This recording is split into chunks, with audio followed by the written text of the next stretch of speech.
What's good, everybody? Welcome to another FlyQuest fight series. We are in the building today, and of course myself, Renj, along with Saki Sakura. How are you doing? I'm so good. I'm excited. It is going to be an awesome Friday night. It's the week right before Halloween too, so we have all the ghoulies going out very soon, actually. So it's exciting to play some 2XKO tonight, or custom 2XKO. Yes, indeed, right? So there's another FlyQuest Fight Series edition, of course, on Fridays, do a 2XKO style. Same ladder format that you're used to and all that, right? Of course, leading into a top 16 with the top 8 seeds from the ladder going to the winner side, the bottom 8 seeds go into the loser side.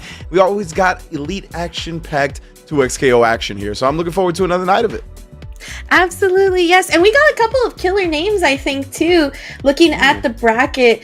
And straight up from the title, we got Hikari, who I feel like has to be just like one of the #1 NA players out here, at least online and a bit of offline too, as we get more 2XKO tournaments. We got Cloud AO5 as well. Insem, who just won their first tournament recently. I think that was TNS, if I'm not mistaken. Okay, Insem. Yeah, and I'm then, very of course, excited to see many more. Yeah, Insem, I think just like he might have 7-1 Hikari and Wanted or something like that. And to your point, like Hikari has been one of the best players of the game, period, right? He has looked very much almost unstoppable in a lot of instances. Only a few players have given him problems, and Insem has really figured it out, right? Insem playing the Teemo, I think Echo, but if I can't remember. I just know he's doing a lot of work on the Teemo, and he's figured out a lot of stuff. He's been grimy from the beginning, and now he's putting it all together. Absolutely. And speaking of that bracket, let's actually take a look at our top 16 tonight. We got some matches that we'll be playing on and off stream, but looking at the winner's side, so we have Insem right at the top as our #1 seed, followed by Bleed, who just was recently picked up by Oni Global today, so shout outs to the Oni fam. And then of course Hikari versus Lucen, Maze Traps versus Yada, and Yami versus Cloud 805s, and that's our winner's side. Go ahead and let us know on our loser side, Renj. Yeah, we got some heavy hitters down there too. Prism 22 and Noka. Is that like Noka, like from Europe? If that's the case, oh my goodness. All right, well, Noka, I don't know what time it is over there, but I appreciate him entering any tournament that he can get his hands on. Light Wisp, and then DDMJC0. We got F Champ Ryan in the loser side going up against Samij NRS Legend. Hi, I am Joy versus Mark Fafnir. I love that. Mark Fafnir is a strong name to end it off, man. Yeah, it's gonna be a great one. Definitely, like you said, some heavy hitters in the bracket too. This competition is gonna be crazy today. 100%. And looking at that, just those names, right? So you mentioned, of course, Noka at the EU side. That's the glory of the legendary Riot netcode. You can literally have tournaments featuring players from across the globe, and it's such a stable connection, enough for competitive play. So that's going to be exciting. We saw Noka, I think it was actually last week, made it to, if I'm not mistaken, top 4, if I'm not mistaken. So a really strong play. Okay. These versus Yada. Okay, yeah, Yada's been doing a lot of work on the online side of things as well when it comes to this game, right? We've seen this dude in almost every single tournament when it comes to 2XKO, so it's gonna be fun. See how they do going up against their opponent today. Obviously, Yada on the Echo Yasuo freestyle. The opponent as well, rocking the same thing. So, you know, off to the races.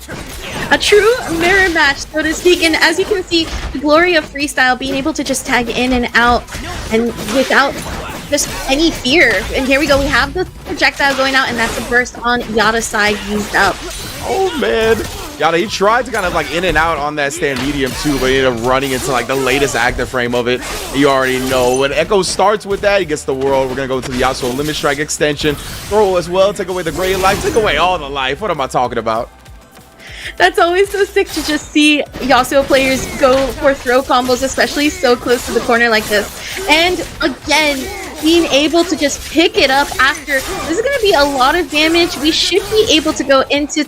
oh no, instead level 1 super, not Tornado. Using the Tornado as a follow-up, because that's the latest tech for Yasuo. Use level 1 the slash, and then go for Tornado as the OTG, because that's a unique property for him. Yes, indeed, right? Solo 2-bar super. Very, very strong. And again, catching him with the slash through, following it up with a time winder. Perfect distance for the slow as well. These traps looking clean, man. And we talked about Yada, one of the most dangerous competitors in this bracket. Yeah, tags to save the Yasuo and goes into the Time Wander super. And there we have it. The freestyle tag in to then continue the combo. Does drop the route a bit, but we pick it right back up and force the burst onto Maze Trap, who switches onto Echo. And now Yada without a burst. Oh man, it looked like Yasuo ended up eating the time trap from one of the Echoes, or time trap, excuse me, Time Winder. We are freestyling back and forth here, trying to cover all of our bases. Nice retreating guard to get out of the space for the S2 follow-up. That's going to grant full punish for Yada into maybe the burrito. Oh, hits it clean. That's what I'm talking about. And we have the tag launcher to also follow up with a clean ender here. Going for the OTG light touch afterwards, just to make sure we're not wasting that bar and really being optimal at the end of the day. And these backdashes here from Yata. But there is the parry bait. Indeed, nice job. Able to counter the parry perfectly. My goodness, yeah, Yada looking much cleaner in that round, bruh. I respect Maze Traps going with the execution check, but Yada on point. What a difference from that first round to now the second round, and we're seeing Yada playing a much more aggressive gameplay. Also utilizing, again, those backdashes, because that's a strong mechanic here for 2xKO. But Maze Traps is picking it up and reclaiming their throne here. Yeah, get to the limit check.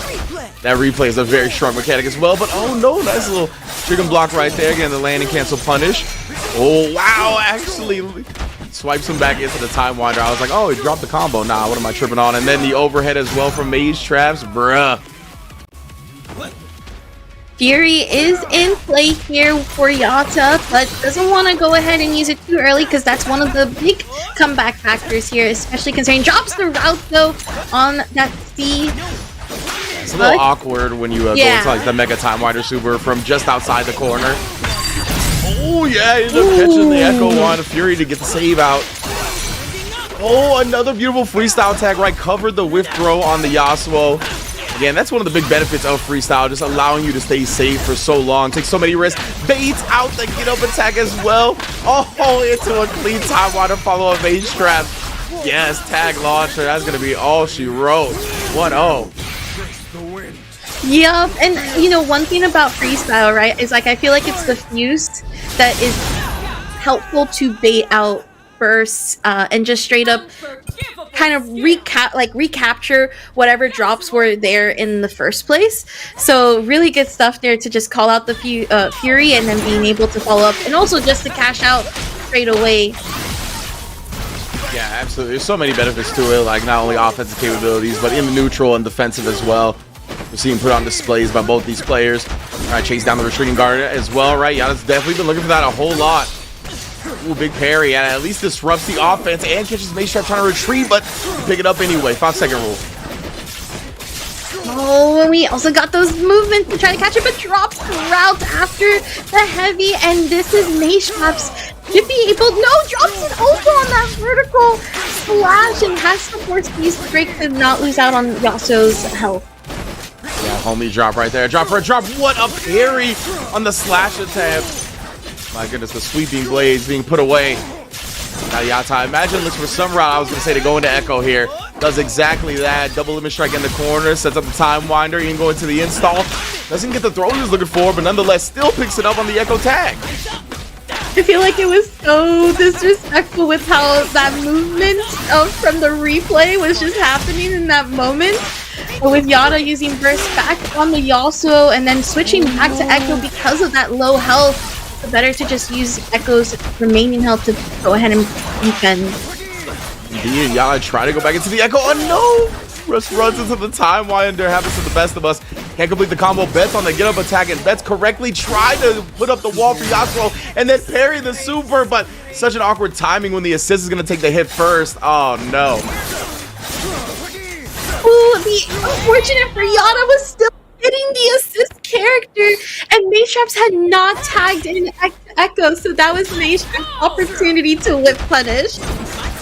Man, oh man, nice block that time, and go into the Echo, and if it hits once, oh my goodness, with the charge C, forced them standing, and even go for a fuzzy to swing with a cross up, but they make too much out of it, gets to throw into the tag. Let's see what Maze Traps continues to do. An easy ender here with Yasuo. We're gonna go for Stomp and then force the reset. Also, again, catching the reset for full damage.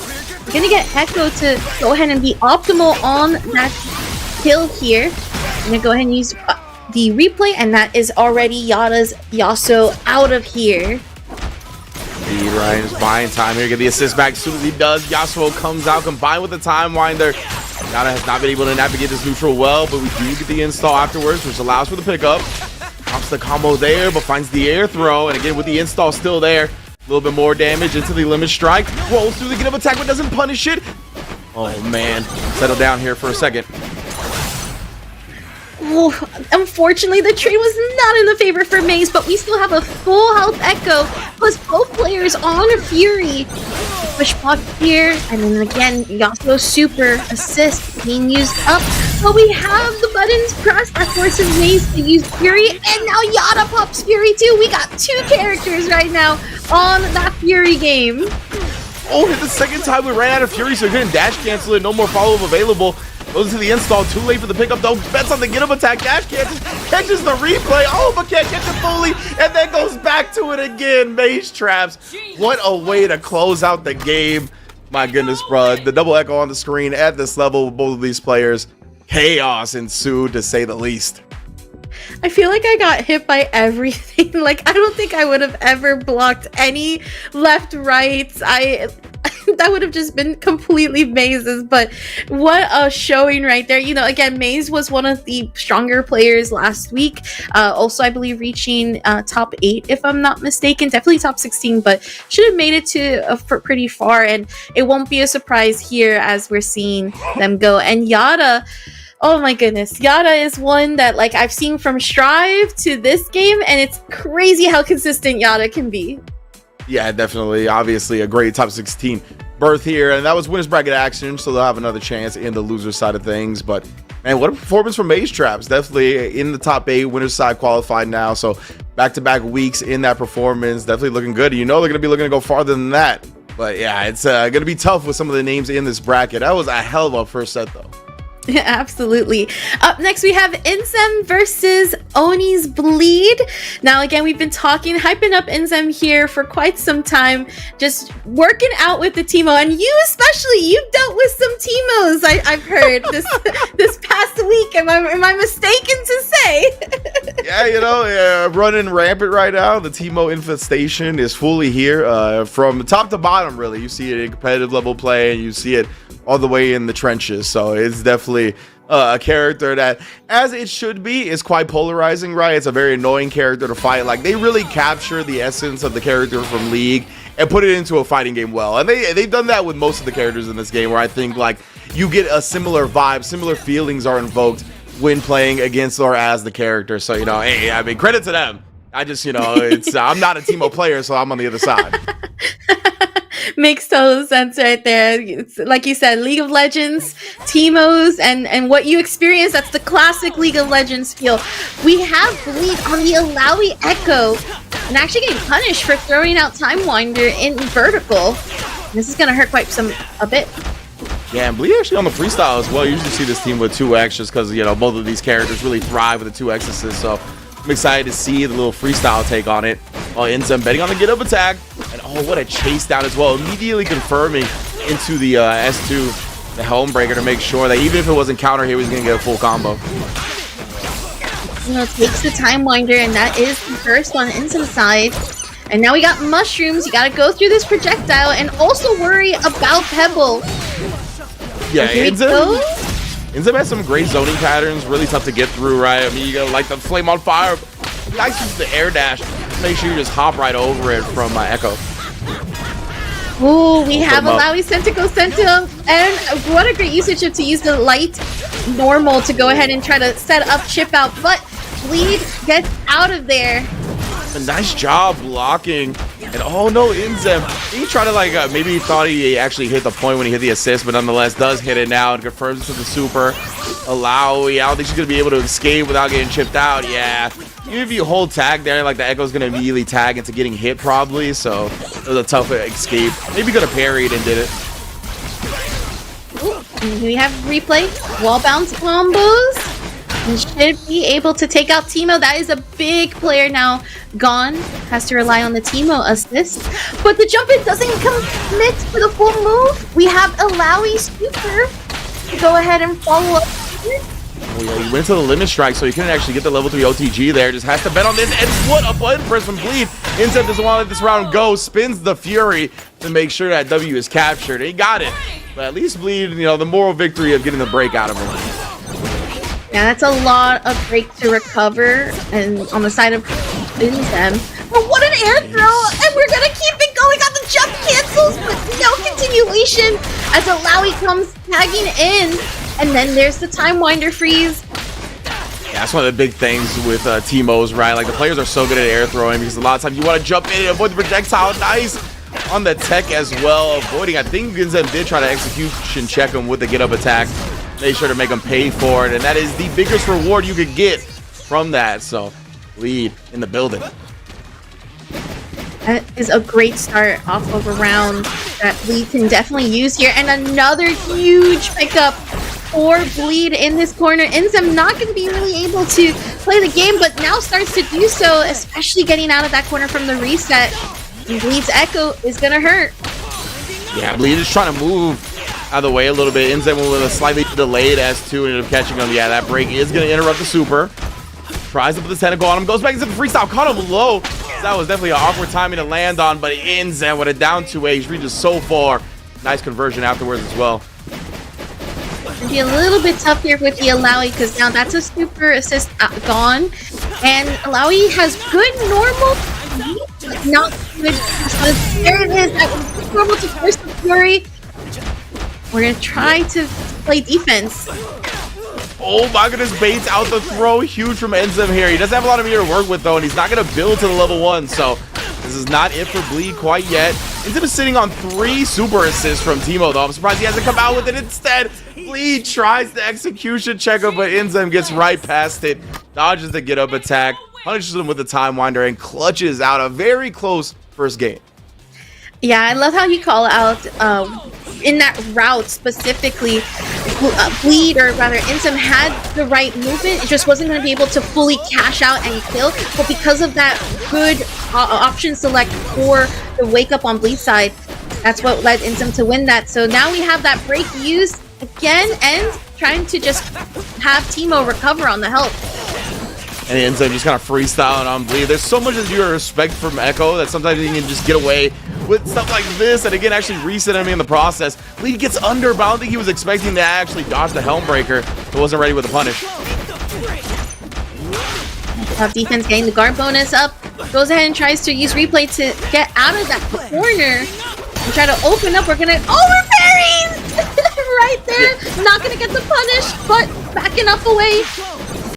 Yeah, there's like, even if you parry that super, you don't really get a punish like all the way through. Echo recovers in time, so it's tough. And now we're gonna be able to convert, yes sir.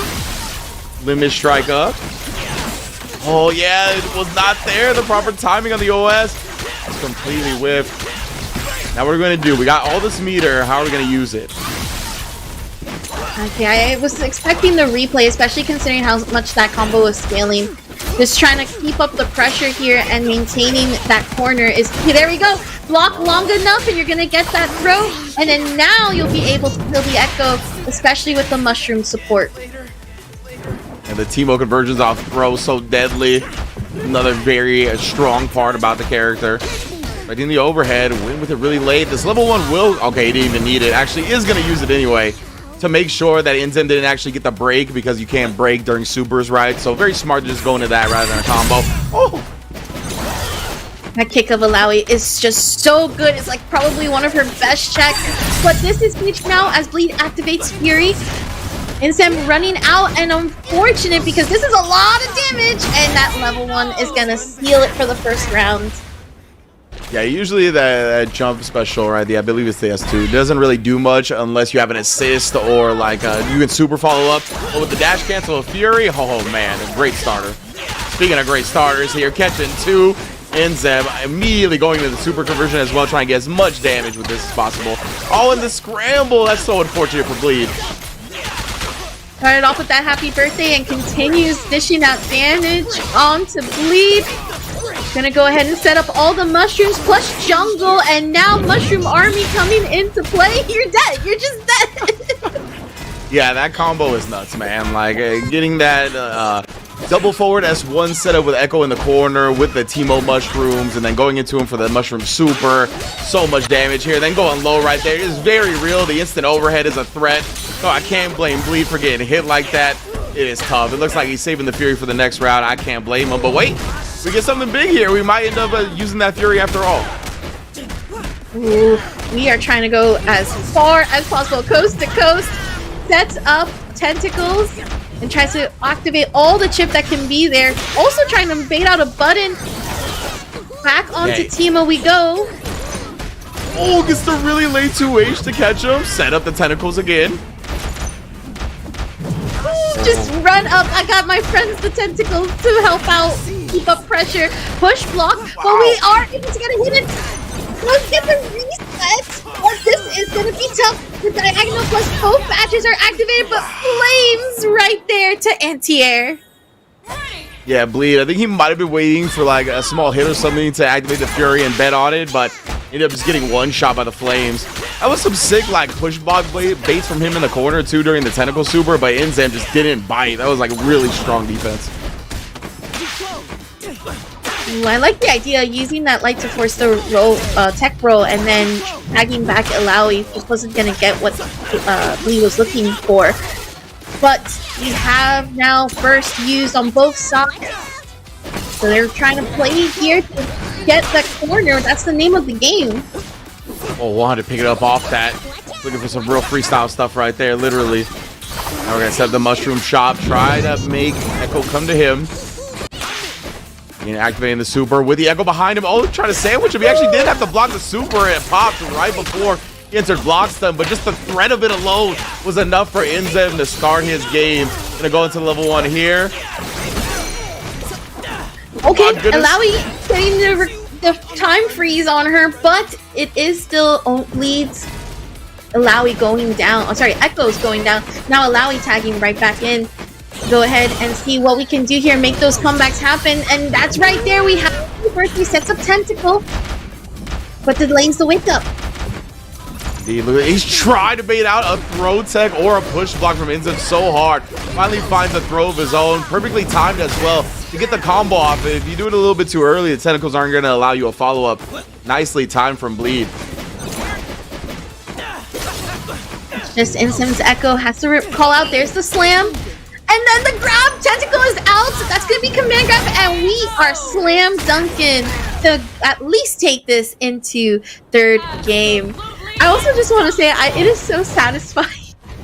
It is so satisfying to see Teemo just like slammed with Alawi's level 1. Like, I just, there's a certain joy to it every single time I see it. I honestly thought that's where you were going with the comment, and I'm so glad I was not disappointed. I was like, please say that it's satisfying to see Teemo slam, because it so is. But it has a great super in general. I'm an Alawi player, so yeah, it definitely feels great always using the level 1. Alright, Tentacle has been disappeared. We have another slam, but it doesn't catch Inzem. Yeah, send up shop. Oh, actually did catch him with the tentacle there. Really late. Does tag back into Alawi, but too far to actually get like the break punish with the wall bounce. But nonetheless here, has Alawi back in. Has Teemo cornered. Oh, what an escape though. Frame 2 invul on the teleport, by the way. Oh, the air catch here from Inzem, and that's going to hurt quite a bit. We're going to set up the mushroom, especially on the crumple state. Plus, now Echo tagged in, and with replay, oh, we're going all the way. Yeah, we've seen a little bit of this combo before. Oh my, what in the world just happened? Ended up taking out of the combo, and the tag launcher ended up anti-airing. Well, all right then, Inzem playing in the mud. Mushrooms have been gone. We do have those darts, and then the double time winder assist thanks to 2x assist use is going to allow that tag to happen. And then now set up for mushroom. We also have the mushroom badge upgraded, and we're just gonna sonic ball out of there to apply some poison. Try to chase down with the Echo. Nice respect there. Nice little dash away from the attempted little cross up attempt. Oh, caught in the middle of an S2. No helm breaker allowed. Bleed. Yeah, gonna go to level 1 now to ensure the combo. If he relaunched, I don't think he was actually gonna kill from the routing. So nice recognition. Then he proves himself, especially now that we have Mushroom Army plus fire on jungle. And then now those are poisonous mushrooms, so they are leaving some smokes of poison. We jump over Mushroom Army. We are poison applied though. Fury is still available, but there's 9 seconds on the clock, and it's gonna be a lot, but the Mushroom Explosion stops the momentum. So much to keep track of when dealing with Teemo, right? It's so easy to like want to punish an assist, and then you don't realize the mushroom is there, and it's just he's so easy to be susceptible to something like that. So can't blame Bleed, but off to a great start here. Already gonna put up the technical super. Try to get something popping. Oh my goodness, the nice push block defense into the cross. Bleed wants to break as well. Not looking to lose any health on his character. Didn't get the cancel. He had it available to combo off the overhead, but nonetheless finds him. Gets a break out of him as well. Oh, that's a huge pickup here for Bleed with the Alawi assist and then the tag in. We go ahead and switch through level 1 to take out Teemo, and now it's just Inzem's Echo on this round. Yeah, that's gonna be a great look for Bleed at the start. Inzem, of course, gonna have some super assists available from Teemo, but he hasn't really been using it that much. So either way, the darts are sufficient enough to get his game going, as we see it here. Limit strike in there for a little bit of meter. Oh, just tossed out. It's a back throw though, so he can tech. Yeah. Big pickup, setting out the assist, and then we also have the launcher. We got the air grab after the tech reset, and we're going round for round. Final game, final round right now between Inzem and Bleed. Guys, it's a fantastic show, and loving the way Bleed's been utilizing the freestyles as well. Trying to set up the tentacle as we just saw there, then go back into Echo, using it in neutral and defensively super smartly as well. Super sick though. I also really just love this usage of Alawi.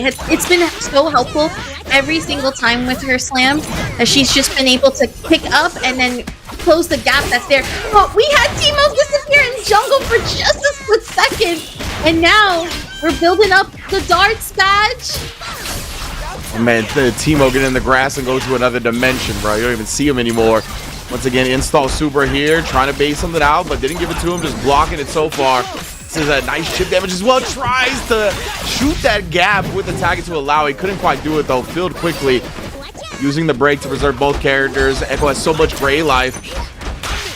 What a block on the instant overhead and the block low afterwards, but he tried to throw tech Inzem instead, approaching from the skies. That was such a good defensive sequence from Bleed, but nonetheless, you can't block for too long in this game. You will get opened up eventually. Indeed. And even though we were not able to get the full gray health back, that is still a good chunk that Bleed can work with in this moment. But oh no, we got the darts from the assist, and now Mushroom Army going out. And you cannot jump over it. It's very, very finite spacing on that. And with that, Inzem going for the 2-1 win over Bleed. Yeah, it's tough, man. Like, when you're at a deficit up against Teemo and he's got that space to set up on the mushrooms, the traps, the mushroom super, as you just saw, it's very difficult. I've noticed, I got to test it a little bit because I haven't actually done it in the lab at all. I've just, like, done it in match. Because these Teemos will just, like, throw out the mushroom super thinking that you can't really do anything about it. You can, like, dash up and throw him if he does the super, like, just raw like that. And actually, like, get the throw animation to ignore the explosion of the mushrooms. But I have to test like the intricacies of it, but it is possible. Yeah, it's also like you have to see where you're positioned, right? Because sometimes what they do is they'll do it from like full screen, and then like to try to make up for that distance, you still have to go through that. So it gets a little tricky. I've tried, so one of my go-tos has been to actually sacrifice my assist to take the mushroom hit, especially since I'm like Yasuo and he can go for that like full screen slash, and so I tend to use him, or I'll use like Ari's full charge just so that they can take the hit, and that kind of like helps mitigate that a little bit. But it's still something that's like really strong. But up next, talking about strong players, we got Hikari versus Lucian up next with another mirror match. Oh man, yeah, the Echo Yasuo, right? It's definitely running rampant across all of the streets of 2XKO, across the world of Runeterra. It's just how it be right now, but it's definitely a strong squad. All of these players are obviously very strong as well. Hikari, as you mentioned, has had some of the best results, period, when it comes to this game, right? Got top 8 at EVO France in the 2XKO tournament. I believe won the first Impact tournament out there in New York at DIY. So, yeah, he's been a monster. I was also going to say, was playing in the world's first Impact tournament as well at DIY. And honestly, this is exactly why. Just one of the strongest Yasuos out here. Clean pickups every time. We'll be going into Tornado to make sure that Echo stays dead. Stuff. Hikari already looking pristine on the play here. Yeah, the retreating guard is not going to allow you to escape. Good blocks here, but the freestyle doesn't stop. And eventually, like we said, you can have so many good blocks in a row, but it just takes one. Ended up being the cross up. Block the overhead low. Super good, though. Full pressure, and on the other side, ooh, you got mixed range. I bet you did too. Oh yeah, I thought Lucian was the one that got the hit. I didn't even realize that it was the Hikari's Yasuo. I was like, wait, he's over there now? Like, what do you mean? Oh, nice pickup. Nice pickup, yeah.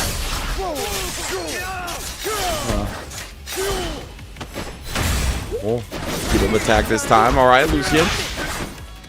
Start his game a little bit here. Go to the other side. Interrupts Hikari finally. Setting up wind walls to have Tornado's clash. There it is. What Hikari was looking for. Trying to go for the neutral special. And now Time Winder's clashing, but doesn't get the ability to avoid the horizontal charge slash. And he's going back into the Echo afterwards. Big protect. Oh, tried to get the replay, the charge replay to avoid the situation, but stuck.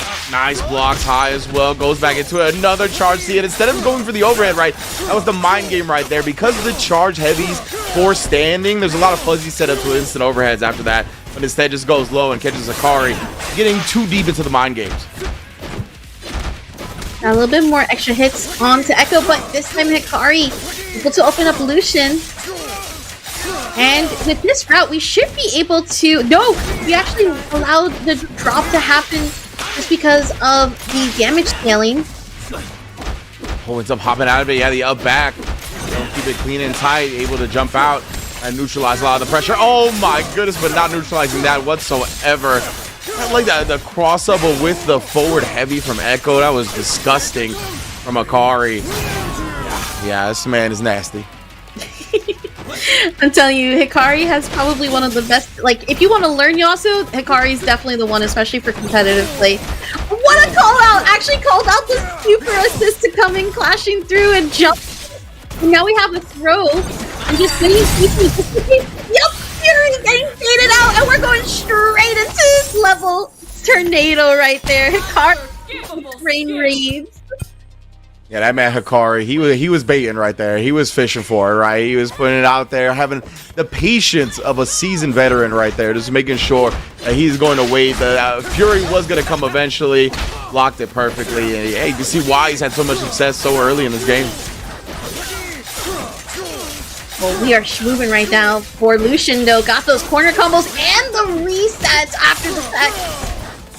Very nice. And actually go ahead and call out the wake up special as well. Lucian trying to show off that they got reads too. Yeah, definitely. What a start in this game. Has looked super strong. Late on the replay. They're going to block the Time Winder. But again, a lot of what Hikari has been doing and being able to escape the Lucian setup is that jump away, right? Whether it be jump forward, back, nonetheless.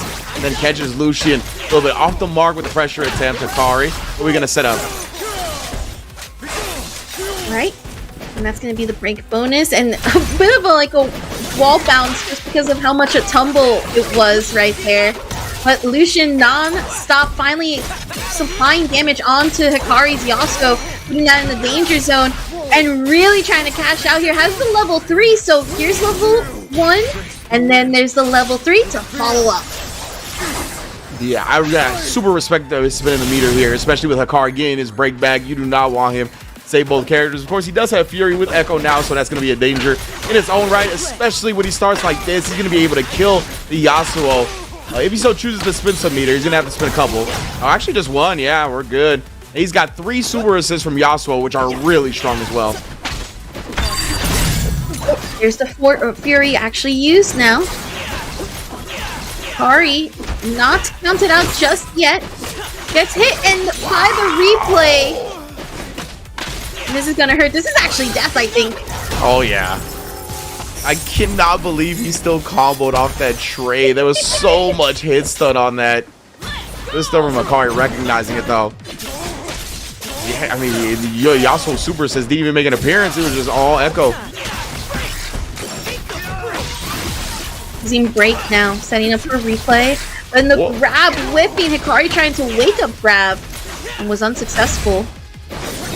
A little awkward. It looked like he might have messed up the OS a little bit.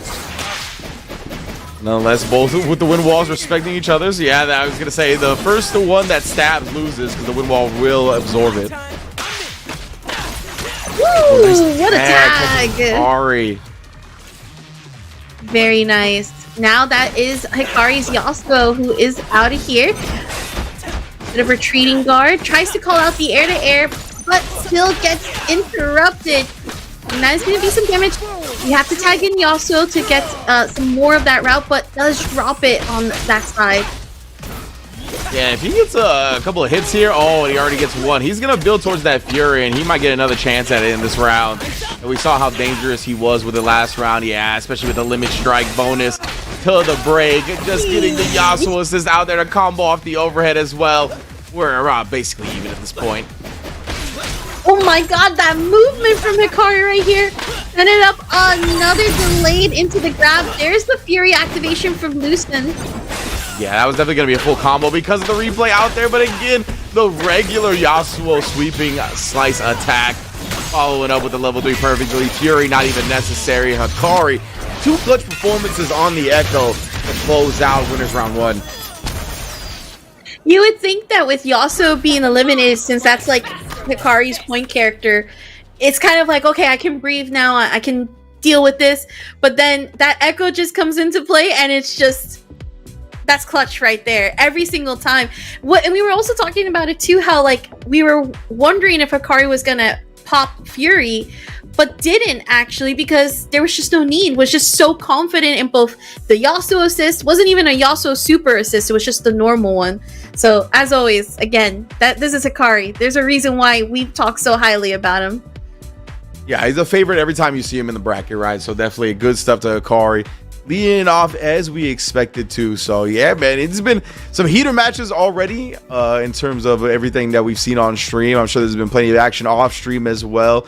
The Mage Traps match was sick. We see the Enzem, Hikari, all kinds of great players. We still got Cloud in winner's side as well, right? So there's a bunch of players. I know F Champ and Samij and a bunch of other strong players were in the loser side of things.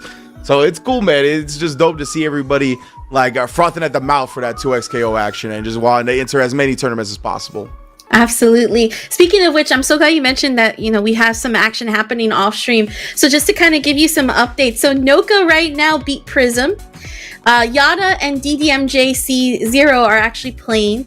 F-Champ took out Samij. So F-Champ is still in it.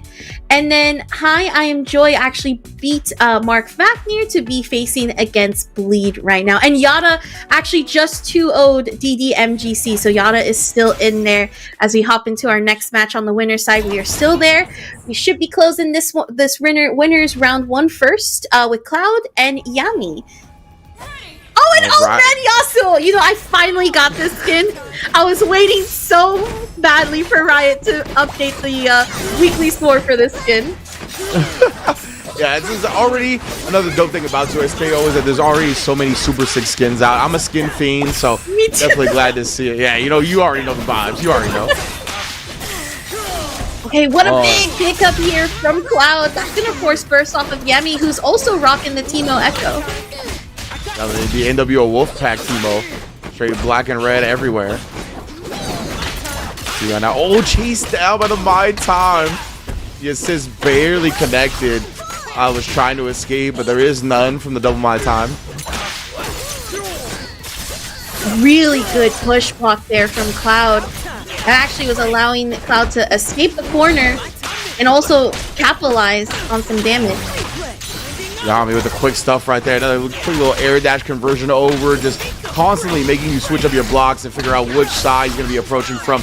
Tag launcher for the follow-up. Gonna have to spin the meter, but obviously well worth. You know, that skin for Teemo just tries to make him look menacing looking, and it just doesn't work as Cloud makes sure it doesn't work this time around. You'll be able to actually take out Teemo here, and we're actually going for level 1 super. We're keeping it simple to save up on that meter. Yeah, Cloud is a scientist. He finds all the optimal conversions for every situation that he's in right there, using the super assist from Echo to get that big damage. So only have to spin 1 bar on the Yasuo. That was very optimal. Now he's got the super assist available. Oh, just gonna use it regularly, but the Teemo bomb's coming through. Try to stabilize the combo a little bit, can't find it. Oh, and then catches. I should say getting caught, trying to chase him down. Fury up though. Ooh. We activated Fury in response. We didn't want to lose that round, but what a far projectile from Cloud. It was perfectly spaced there to make sure that we can take back that round. Both players empty on the break gauge, but what a way to end that first round. Yeah, and Yami tried to go into the level 1 right before he built back the break, but he got the Fury out just in time. What a clutch close from Cloud. Oh yeah, react to the overhead all day, every day. Not gonna get got by that. You might want to try to fake him out when you show it to him early and then cancel before the overhead actually hits. We swing on them. Multiple time winders into play, and then Teemo to set up with the mushrooms, trying to build up on that mushroom badge. Build up nice and quick. Oh, slicing. The Echo assist. Can't quite find the conversion, but Cloud looking to escape, and Yami not gonna let him, but can't find a big full conversion, and then we get 2. Oh no.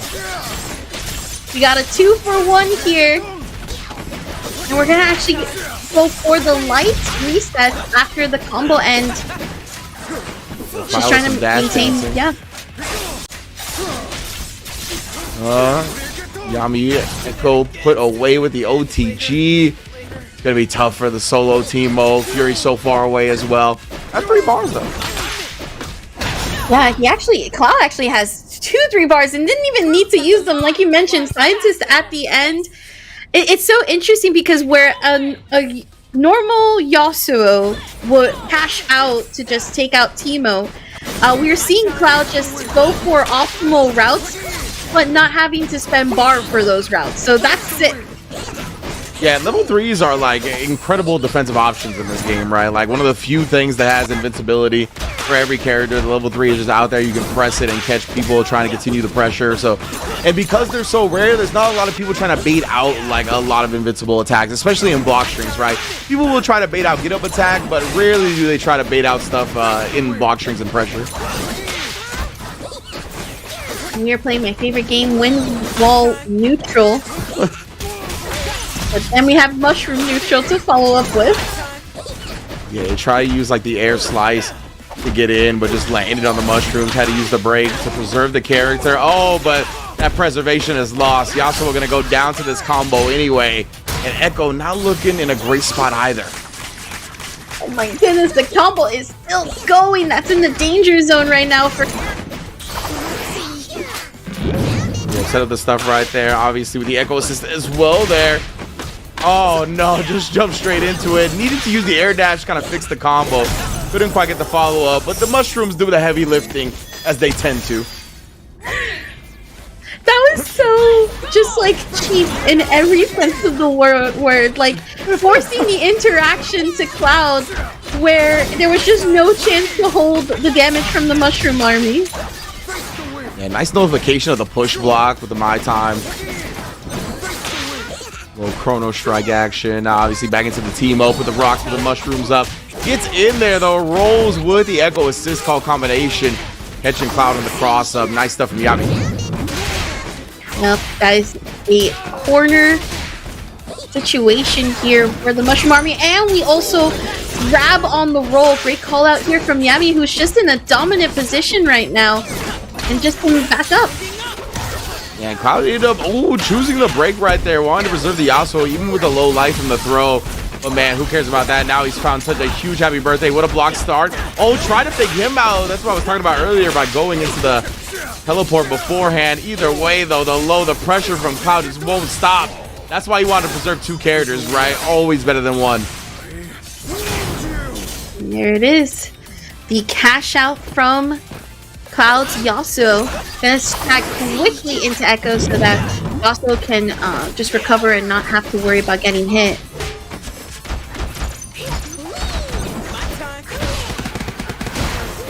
Now, throw pick up again, as we all know. Echo gets down. Oh, excuse me, how Teemo gets down. And look at the damage. Air throw on the reset as well. Knew he took the combo to the limit. That time, though, just a straight drop. Immediately pulls out the blow darts. Sends Echo to the afterlife. Super assist there. And now you got to get through this with that little bit of life. It's going to be tough for Cloud. He's going to parry it all, though. My goodness, my man is so clean. Not the last 2. Still a couple of bit of damage late in. What I'm call outs here, trying to just figure out how to get through, but not going to be able to. Was trying to dash with the stance of Yasuo, but because they're landed on right in front of Teemo, but because of the active frames, got hit by the jungle fire, and we're just hopping straight in because Cloud definitely wanted to make those comebacks happen, but Yami is not letting it happen. Yeah, once that grass is on fire, bro, like, yeah, you cannot really approach it. You can't mess with it. The smoke is in the air. There's the assist from Teemo to help open up and the tag in to follow up. We are getting the frying pan, throwing out the mushroom army, and making sure all of that damage sticks here. Oh, I believe is a slight execution error, perhaps, but that is a big opportunity for Cloud, right? We get the push block. Oh, man, that's one of the great things about Teemo, right? Like, push block, it's having the rock there along with the tag setup. It's just a powerful way to kind of get out of the situation if your opponent isn't preparing for it. And right there, Cloud not looking for it, got clipped after the push block, paid for it with the whole character. Oof. And that Teemo assist coming in very clutch, especially on the recovery from the air. But we have Cloud going for the grab, trying to set up, but the parry is gonna call it out, and we're going to bombs away, making sure that we take this round. Really good stuff from Yami too. This is a low parry. Cloud got the too light, the crouch light. Got. So well done from Yami being prepared for even the direction on the parry and not knowing that Cloud wouldn't just go for like the teleport into the straight jab. He wants to get as much pressure as possible. Yeah, we're seeing a lot of checks here from Yami, especially onto Cloud, with some of these movement opportunities. And now he's trying to tag in. There's the air grab here from Cloud with Yasuo, and that forces the break from Yami. Windwall gonna nullify a lot of that. Hit Echo for a little bit of damage as well.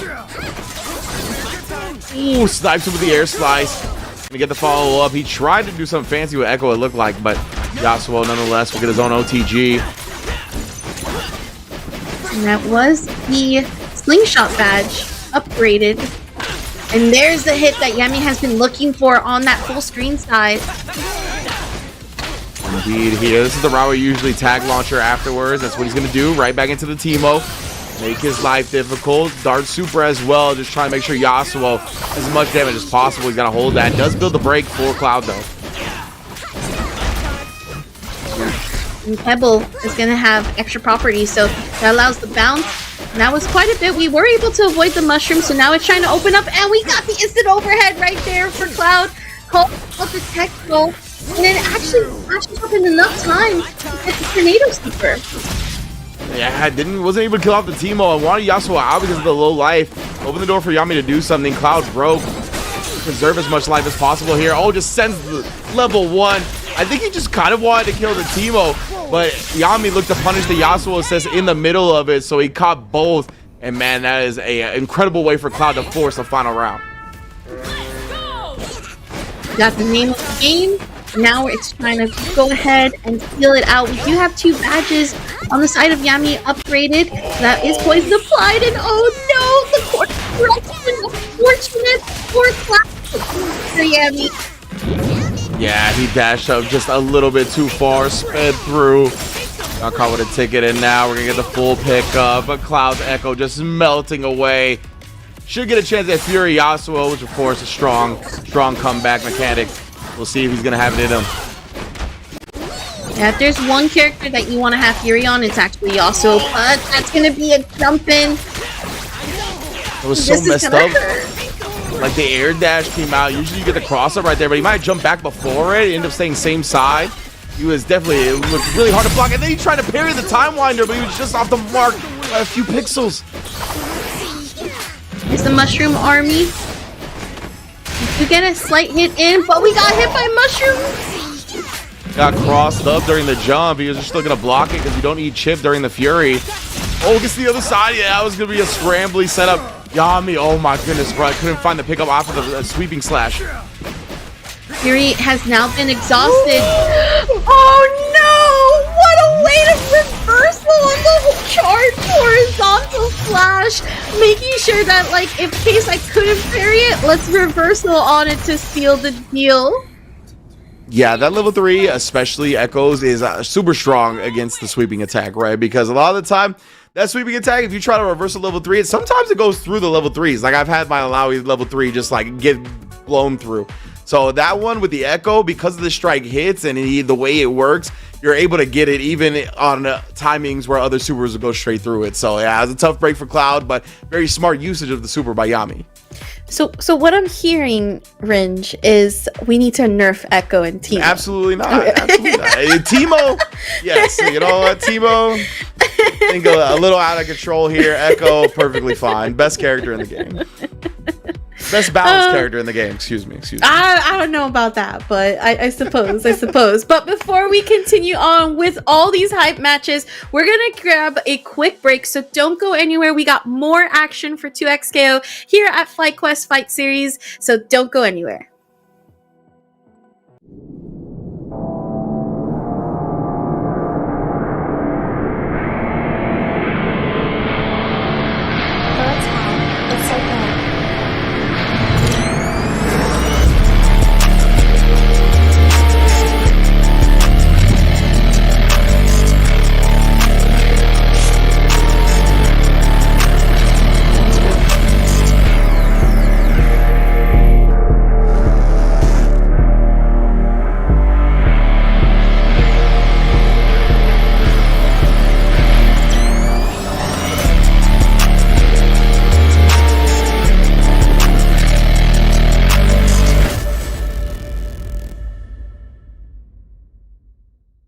The North American League of Legends scene is having a disastrous offseason. It really sucks to be a part of a region that everyone just shit talks. Still fighting!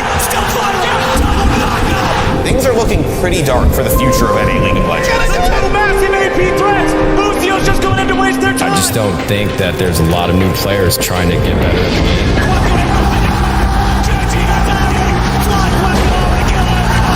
Decent position, double circles, double galleon, and the jungle Trendemir game! Inspire claims a pentakill! It's good! They have more than earned the respect of the international stage. Thank you, FlyQuest, for making us believe.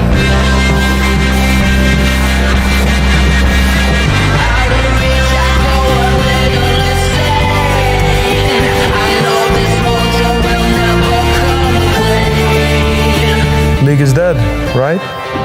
Long live the league.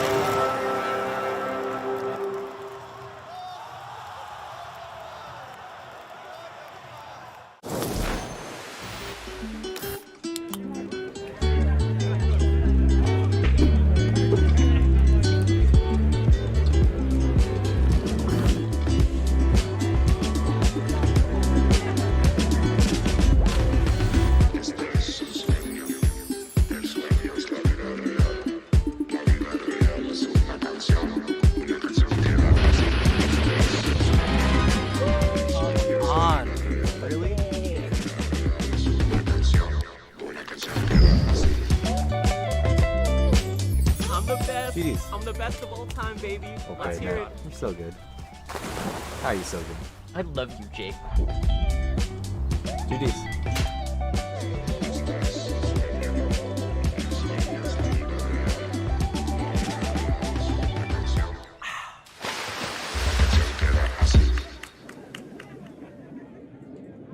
Hi guys, it's Basil and welcome to my setup. This is where I draw, game, and submit job applications. This is the NZXT Player 2 AMD edition, powered by AMD's Ryzen. Is it Ryzen or Risen? Risen? Powered by AMD's Ryzen 5 9600X and Ryzen 7 9700X. Two of the best choices for gamers thinking about leveling up their gameplay. Look at this gameplay. It's insanely smooth, no stutters, only frames. This PC isn't just for games, it powers up every single detail of my artwork too. I can bounce between projects, games, and streams. If you're building your dream setup, start with NZXT and AMD. Grab yours today with the link in my bio.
What's good, everybody? Welcome back to the FlyQuest fight series. Hope everybody out there has had a good time as we enjoyed a hell of a winners round one, man. It was definitely dope matches all the way through that we got to see. Obviously, losers bracket was progressing as well. I am Ringe, joined by Saki Sakura. How have you been enjoying the matches so far? They've been so exciting. I feel like ever since 2XKO, I want to say like closed beta, because I feel like that's when some of these tournaments were really like starting up and they were starting to kind of gain more momentum. This game is just so fun to not only commentate but just to watch, because it feels like everybody's playing something different. Like you could have the same characters, the same fuses like we've seen today, but everybody has a different strategy, a different workaround, a different route, and there's nothing I could ask more for as a viewer. 100%. That's, I think, one of the big strengths of the game is the creative expression, the creative freedom that it allows you, right? So yeah, even when there's similar fuses or characters, teams, etc., like they are played in drastically different ways, right? So we've already seen that today. A lot of Echo Yasuo, we're not gonna front about it, but there's been some very strong Teemo play as well. We saw some Malawi action. Definitely some players bringing some stuff to the table that I'm excited to dig into. And just in general, with such strong play that we saw in winners round one, I'm excited to see like these players kind of clash up against each other and what are going to be the real differences in who gets the W's today. Definitely. I also want to highlight too that, especially considering some of the changes for the fuses going into early access, we're not seeing double down fuse as much in like this competitive tournament play and meta. Instead, we continue to see 2x assist, and we're starting to, I feel personally, see way more freestyle. Like at the beginning of early access, I felt like a lot of people were still working with double down because they hadn't really experienced those changes just yet, especially on the nerfed cooldowns for assist as well as the damage reduction when bringing in the next super. But now that we've gotten to see more, we've had more time to cook, so to speak, we're seeing a lot more freestyle, and how, again, that's the fuse that can really help with baiting out bursts, as well as also just setting up some sick mix-ups on the screen. Yeah, 100%. Like freestyle is was one of the fuses that was going to take a little longer to really get a handle on, right? Like being able to attack twice off of any assist call and whatnot. It's just a lot to wrap your head around and to make optimal. You can, of course, use it in like level 1 ways that'll be effective, but to really make optimal play of it and to wrap your brain around it, to get the processing speed up to make the most use of it was going to take time, and we're starting to see players get there now, right? In addition to like people like Wawa showing it off in different ways where it's not just the offensive capabilities, right? So a lot of players are definitely digging their nails into it now, as we're going to get a monster of a winners quarterfinals here. Akari versus Inzem. We talked about it over at 1. It run by Damascus and the European reversal crew. We saw Inzem kind of dominate their set. So, you know, Akari don't take things like that lying down quietly. We shall see how he responds. I was just gonna say, talk about explosive start to the match, as both players are already in like layer 3. We're gonna jump away from the Time Winder and actually take back the pushback and try to interrupt the charged heavy, but we had a burst happen. Yeah, indeed, right there. Charge heavy setup, instant overhead because of the 4 standing. Now we're gonna get the Shroom follow up. Nice little burst out from Akari as well. Doesn't want to see the rest of that. The Time Wire here though. Inzem's trying to bait him into him, right? Like trying to get him to come to him. Set up shot with the darts. On cooldown now, but that's why he turns up and starts attacking Inzem. Really great management of like the assist availability, the cooldowns, everything looking good. No mushroom setup. Instead, wanted to try to call out for either a roll or a wake up special. But Inzem gets the push block. Nemo gets hit a little bit, still in the corner on the side, and finally jumps out of it and gets the air-to-air to go ahead and cash out on some damage to be able to get that Echo actually fully out here with the level 1 super. Yeah, that little air dash that Echo has kind of preys upon players that have really good like air footsies and spacing, because like Echoes will jump at a certain range where you're like, okay, I can jump and respawn and like either beat it to the button or just be at a space where I'll be at an advantage. And then they sneak that little air dash in and catch you. Akari trying to make this comeback on the solo Yasuo, and yeah, Inzem with the air retreating guard in the corner. You weren't going to go anywhere anyway. That was an easy blow up for Akari there, but now wanting to spin the meter to kill, trying to get the chip out. Can't quite find it yet. That's always the scary part, and because of trying to get that kill, has to now use Fury. Bro, and Inzem parried the full screen stab that was gonna actually chip out Echo. That was insane. Echo does end up falling via the My Time assist call. This is gonna come down to the timer most likely. Oh my goodness, Akari tried to test them, and Inzem just stood there pressing buttons to get the timeout. What a start. We already said it was gonna be a monster set. They did not disappoint. It was so scary because in a short moment, if Hikari didn't get hit, that timeout would have gone in Hikari's favor. But again, the power of Teemo to really catch you off guard and just try to open you up, and Inzem is not stopping momentum.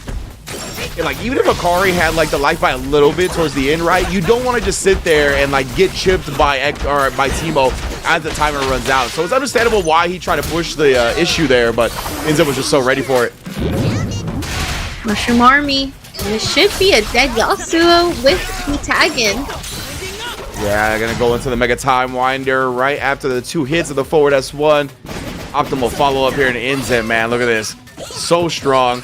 And Hikari is one of those where he's like, I'm not gonna chase you, bro. So like, we're gonna see if we have a little stalemate here. He does find his way in, only for the grass to get lit up right as he tried to join the circle. Do you want to play League 2x scale, players? This is how you play League right here. Yeah, but then the teleport on the other side, like I said, frame 2 on the teleport.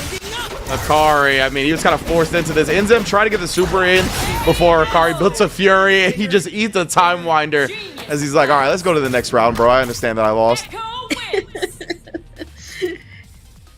Inzem just doing a really, really great job of, like, matching Hikari's face, so much so that we have to go back to character select and take a minute here to be like, okay, how we're gonna do this. Yeah, I'm trying to see if he's gonna change anything. It doesn't look like it. Just staying with the freestyle, the Yasuo Echo. But you gotta imagine Hikari is scheming. Like either he's trying to DM Apology Man, like, hey, can you make some changes? Or he's definitely got something scheming to a different team, a different fuse perhaps, to deal with this in the future if he can't figure it out with this Yasuo Echo freestyle duo. Apology Man's just gonna go, listen, I got the challenger. I don't know about you, but it sounds like it's your issue. Right? And already such a strong start from the side of Inzem, who's already maintaining this pressure and then tagging in Hikari's Echo. but we are just nonstop back and forth, a sandwich position for Teemo to just go ahead and start cooking. And Teemo having the instant overhead threat right there is so wild, man. I think they fixed the Echo crouch bug, so it should work on Echo as well. And yeah, man, that is just a very real mix-up. Getting hit low like that is tough. But now Inzem ended up being the one breaking first. Hikari was able to pick up, trying to put him in the corner here. Oh, nice job thinking the jab before the charge heavy, right? You could definitely like maybe play some mind games around parrying that or trying to get out in the gap, and Hikari made sure he didn't allow that. Backing away just a little bit. Hikari now tagging into Yasuo, gets the grab, and we're going to be able to get the OTG to go ahead and cash out with Tornado. That was a wild little setup right there. It looked like Inzem was going to have to block something on the way down from Yasuo, but I think Hikari just intentionally made it whip so he could fit the throw in. That was, yeah, disgusting stuff. Oh, back into the Yasuo. It looked like he flubbed it up a little bit, and now Inzem's going to get a chance, man. You don't want to let this chemo build up to where I'll be able to get Fury and get in a 1v1 scenario. It's going to get scary real fast. Oh, and there's the mushroom dodge! Exactly how you were saying. You did not want to mess up routing, because now you give Inzem a chance to make the comeback happen. Fury is in play, however, we are not going to use it because we were so low on health. Yeah, Inzem looking like he didn't want to risk the Fury attempt. Maybe he was waiting for something else and accidentally hit the time winder at the end, but tries to bait out the throw right there. Hikari, though, maneuvering around it perfectly. Nice little punish. Inzem going to break early again, trying to preserve as much life as possible.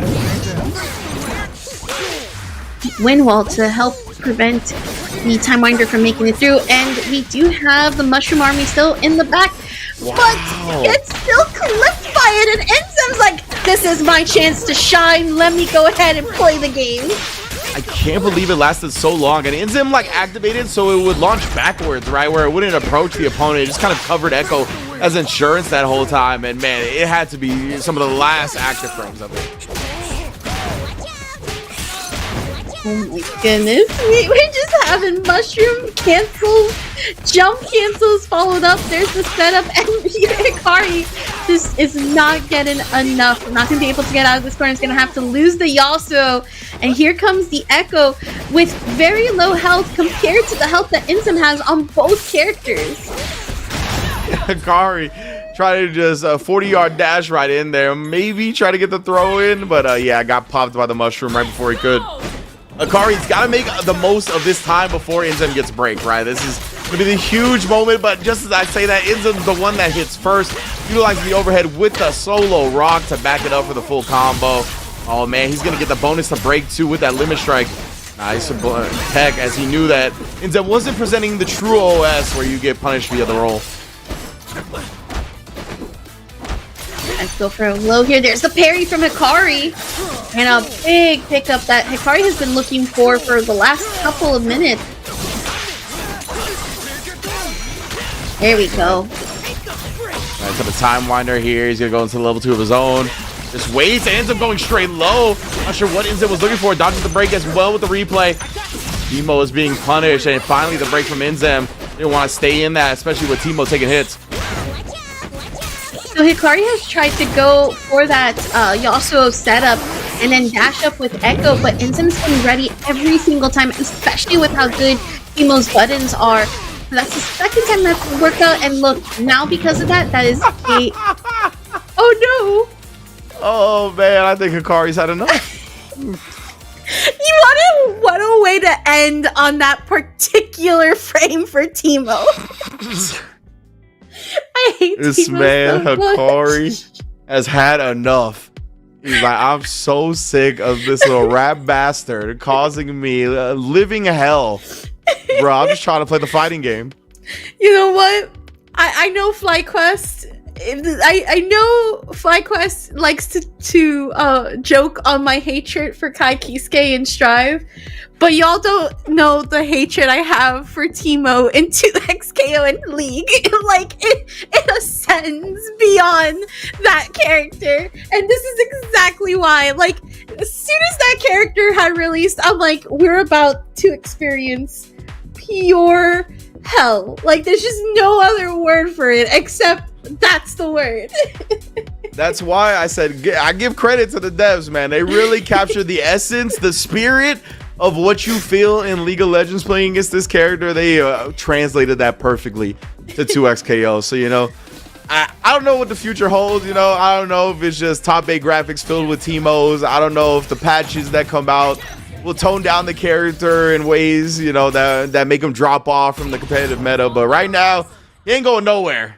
That is for sure. As we get another one up to bat with Mage Traps versus Yami on the other side of Winners Top 8. Oh, someone actually reminded me Mage Traps did win last week's FlyQuest fight series. So won the whole thing, okay. Won the whole thing. So this is an opportunity to definitely stay with that crown this week. Yeah, already looking good, right? They win this, they get into Winners Finals as a top 3 finish guaranteed. Oh, little scrambling here, but able to tag in time as they see the break come out, making sure to punish Yami heavily. Oh, not a sweep and slice, no neck protected. Your echo is gone. Good night. Let's bring out the Teemo and see what you can do here, especially on 2x assist. Indeed, right? The Teemo solo. It's the 2 healthy characters of Echo Yasuo. It's going to be a long road, but we've seen it being walked by Teemo before. Long trip doesn't necessarily mean they don't want that. I feel like the Teemo players kind of thrive in a scenario like that. Okay. Oh my goodness, it's the other side front. Echo almost died, but the scrambles ensued, and Mage Trap's definitely going to convert for the full kill. But it got scary, a little spooky, considering the season. Considering the outfit Teemo's got, and considering the seasons, everything was a little bit like, okay, what's happening here? But, you know, this is what makes Mage Trap so strong, right? Is the ability to stabilize scrambles and really catch up here and implement what exactly he needs to do. Yeah, absolutely. Put him in the sandwich right there. Oh, nice block on the overhead. Tried to bait out the throw, but no bite right there. Unfortunately, Yami wasn't ready with the anti-air. Oh my gosh. Does not finish the route. Fortunate, but he's still trying to pick it up. Does go for a forward advance boost, but Yami is still keeping up with defense. Oh, yeah, of course. Sweeping blade comes in, gets a little instant overhead right there, but couldn't find the combo off it, but dropped the mushroom just in case you wanted to press on my landing. You're not allowed to catch the air reset as well. Teemo's, that's another reason that is really tilting playing against the character, is that the Teemo players are really good at like knowing when you're gonna air reset. And like if you don't have a lot of experience against the character, you get got real early playing against it. Oh my goodness, mushroom badge now in effect here. But we have the Yasuo super for the crumple seat, and Teemo, you are out of here. Indeed, my goodness, bro. Getting rid of one of the problems. Now we got the Echo Mirror and Mage Traps from behind. Let's see how he wants to spin this meter here. Are we going to spin any right now? The level 3 won't kill. Are we just going to go straight into the install? Make his life difficult? No, we're going to hold on to the level 3. I love that. Oh my goodness. So smart, right? The super assist comes in, knocks down the Echo, and then to deal with like getting the actual punish during the Teemo super assist, level 3 KO. Big brain plays. And I really like, I just want to kind of like highlight right there, it's not just about knowing that the assist is coming out, it's the fact that like you choose to go ahead and go for that reversal level 3. So because you know how good it is, especially as like a counter. Yeah, exactly. It's a combo breaker super assist, right? Like you try to go with the normal punish in that scenario, and that's immediately going to get broken up by the Teemo. So very smart to avoid that. Block the first overhead cross up, but not the ones to follow. Mage Traps, you know, try to get rid of this Teemo ASAP. Replay a little bit because of the combo drop beforehand. Now it's just trying to find a way to stabilize, but Yami gets in, tries to go ahead and really keep corner and be able to go and set up for replay. Had to go for the low, but we actually avoid the throw this time around. Indeed. Oh, and then trying to set up the close time wind. They're only going to open up by the far one from Mage Traps. Catching both as well. Teemo coming in bleeding. Super low health. Mage Trap can just go ahead and kind of sit back if you really think about it, right? Like, it's just mushrooms. pebbles. You can just stay behind wind wall and really call out if there's any forward advancement. But be careful of those mushrooms, especially on the field. They do stay there for quite some time. Yeah, man, this is Mage Trap's trying to avoid, right? They Teemo come to him at this point. Like, you have so much work to do as the Teemo. Just run away, throws the Time Winder behind the back, Luca style. All right, Mage Traps, 1 round away. We're moving on. Gonna start. Not gonna get a pickup right after it. Just gonna get the hit done. And then the parry off of the replay. And Echo now fully tagged in. Yami's gonna be able to fully cash out on some damage. Ooh, tag under, immediate tag back, but it looked like you were outside the range to actually get the punish on that attempt. And this is what I was talking about. You could parry it all the way through, but the punish not really ever gonna be there. It's so tough. Unfortunate that the pan hit, and now you're gonna get mushroomed, looped all the way. There's the mushroom army. My goodness, bro. I love the way the mushroom is changing this outfit too. Looking like C4. Oh yeah, little tag. Oh yeah, I was gonna say Matt hit stun off of a throw combo, so you really gotta have those nailed down. Sometimes I feel like when I look at Teemo, I'm looking at like Sonic from Smash. It's kind of like how Sonic plays. Yeah. That's like that entire sequence right there. It's just reminds me of how this character can be so crazy. Won't be enough to kill Yasuo here, but it will go ahead and leave setup that mushroom. And I think that name is just like accepting of the fate. Like there's just nothing. It's checkmate. And man, he was like, "I'll go on this psychedelic trip. Sure, let's do it." Walking straight into the mushroom super to end it. Mage Traps, of course, already using the break in this round as well.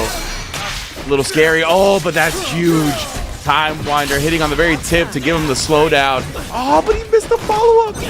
Teemo gonna escape for a little bit here. Checks the assist on the way in as well. He wanted to get Echo in, but fell to a Time Winder. It's out there again. Got hit by the hot stuff. Well, what a tag in the air throw, though. Mage Traps finally found his way through all the obstacles for a kill on this Teemo. I like the also usage of going for the level 1 super, not the tornado, but the horizontal slash, just because, just in case, you could still have OTG'd with tornado right afterwards. Yeah, absolutely. Great point. Now we do see Yami. The chance here is able to escape the corner again with a little air dash from Echo. Oh my goodness! With the layered mix-ups, even go for the OS. Just actually put it on him with a cross-up into the actual jump cross-up. Nasty stuff. Oh no, the backdashes got clipped. Can't backdash forever. Oh, but the overhead with the dash cancel. Gonna net some big damage coming in hot and quickly. The replay has been set up. There's the grab. But we have Fury activated with so little health, but we still believe. Oh, we're going. We 100% got Fury cancels until level 3 because we're not letting this thing go. The way Mage Traps played around the Teemo super assist again right there, knew that it was inevitable that it would be called, right? Getting the throw in right as it comes out, completely ignoring the super entirely, and then of course getting the dash cancel level 3. Or he might not even have the dash cancel. You could just level 3 off the throw from Echo. That was immaculate play around the super assist. Amazing stuff. And that will have your winners finals looking like it'll be Inzem versus Mage Traps.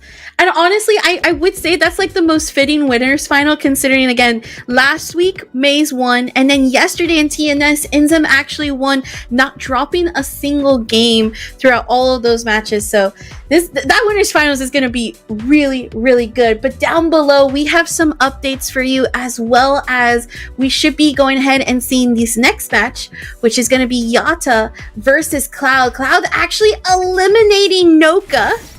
Oh, okay. Very strong. And then Lucian eliminating F-Champ and Bleed eliminating High M Joy.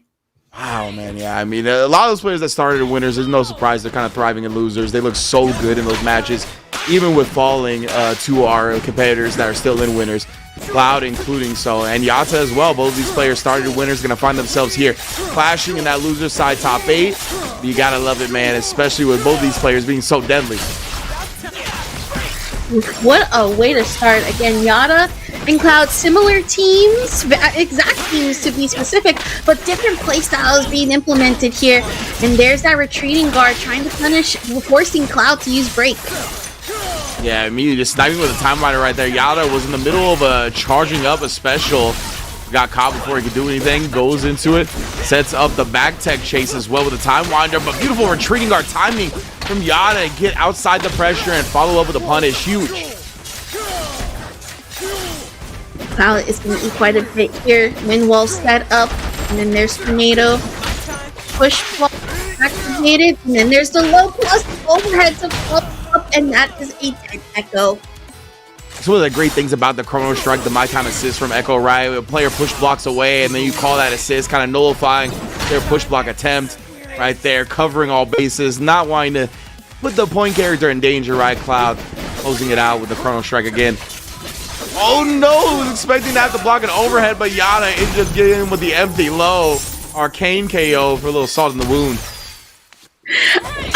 That sequence right there is what makes Yasuo such a cool character to me. Like going into different stances and then just kind of like opening yourself up, or better said, opening your opponent up is so sick with this character. Oh my goodness, the blocks right there. Ridiculous stuff from Yada, being so prepared for that. And then again, just going to the instant overhead off of that. Tried to parry up the time winder. The tag might have threw off his timing a little bit. Talk about crushing and also keeping everything safe. Many of those moves from Yasuo can be considered safe. Fortunately, was not going to be able to keep it going. A Cloud really punishes, and now that corner belongs to him. Yeah, going to the limit strike in there as well. And actually take the corner with a roll here. Just looking for all this pressure. That couldn't have been what he wanted with the tag launch in there. Definitely assumed he wanted an assist call, but it was an unfortunate way to go about it.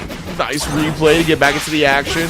Playing around the space of Echo Yasuo so well. Yada, oh my goodness. And then a little delay upon landing via the air dash. Been so tough to anti-air for a lot of the players dealing with it today. Slightly waiting just in case there was any rollout, but unfortunately was not going to get those meaties out, as Yada's going to suffer here. There's the replay set up. Has to go for the back, left and right, but because of retreat guard and parry, we're going to be able to avoid that setup. Wow, Yada's defense looking so clean right now. Even parried the time winder to keep going and eventually set himself up for that cross-up that opened up Cloud. Yeah, the speed, the processing power at which Yada is working with right now, very impressive. Oh my goodness, dodging the super assist, going back with a freestyle into Yasuo, eventually catching him with the crumple on the swipe, but not enough to finish the combo. Cloud gonna get a chance to kill off Yasuo here, and with 18 seconds on the clock, it's anybody's game. We really can. We do have 3 bars of super assist plus 3 bars on the side of Echo, but doesn't even need it. Was able to get the interrupt. Again, Yada, like these descending air dashes have been throwing people off so hard, right? You saw Cloud go with a dash up throw right there. He was timing it for exactly when Yada landed, but having that lane air dash timing instead immediately avoided it and punished it. That was ridiculous. Cloud not going to get the pressure because of the reaching guard, and Yada getting the interrupt. Still wasn't going to be able to fully hit confirm because it was still looking for. There's the parry and Yasuo getting hit, but now we were able to pick it up, get some more damage onto Yasuo, plus now Cloud trying to open up once again, but it's Yada's turn to play the game. Yeah, it's really, you see the 2L spam right before the charge heavy, right? He didn't want to make it easy for Cloud to parry or anything like that. Wanted to make sure he had to deal with the lows first before anything else. Now getting the throw with the install available. That means a dead Yasuo. Hada, bruh. Give this man an apron. Okay, here's the wake up special. And then Yasuo super assist comes out, but it is still Yada who's going to be able to catch Cloud on the offensive. And this is a big pickup. We're actually going to be very close to level 3. We got it now, so one more hit to take out, but nope, it is Cloud who is going to take out the Yasuo this time around. Yeah, and Yada ended up going down. He immediately went into the super as well, so he couldn't break during that.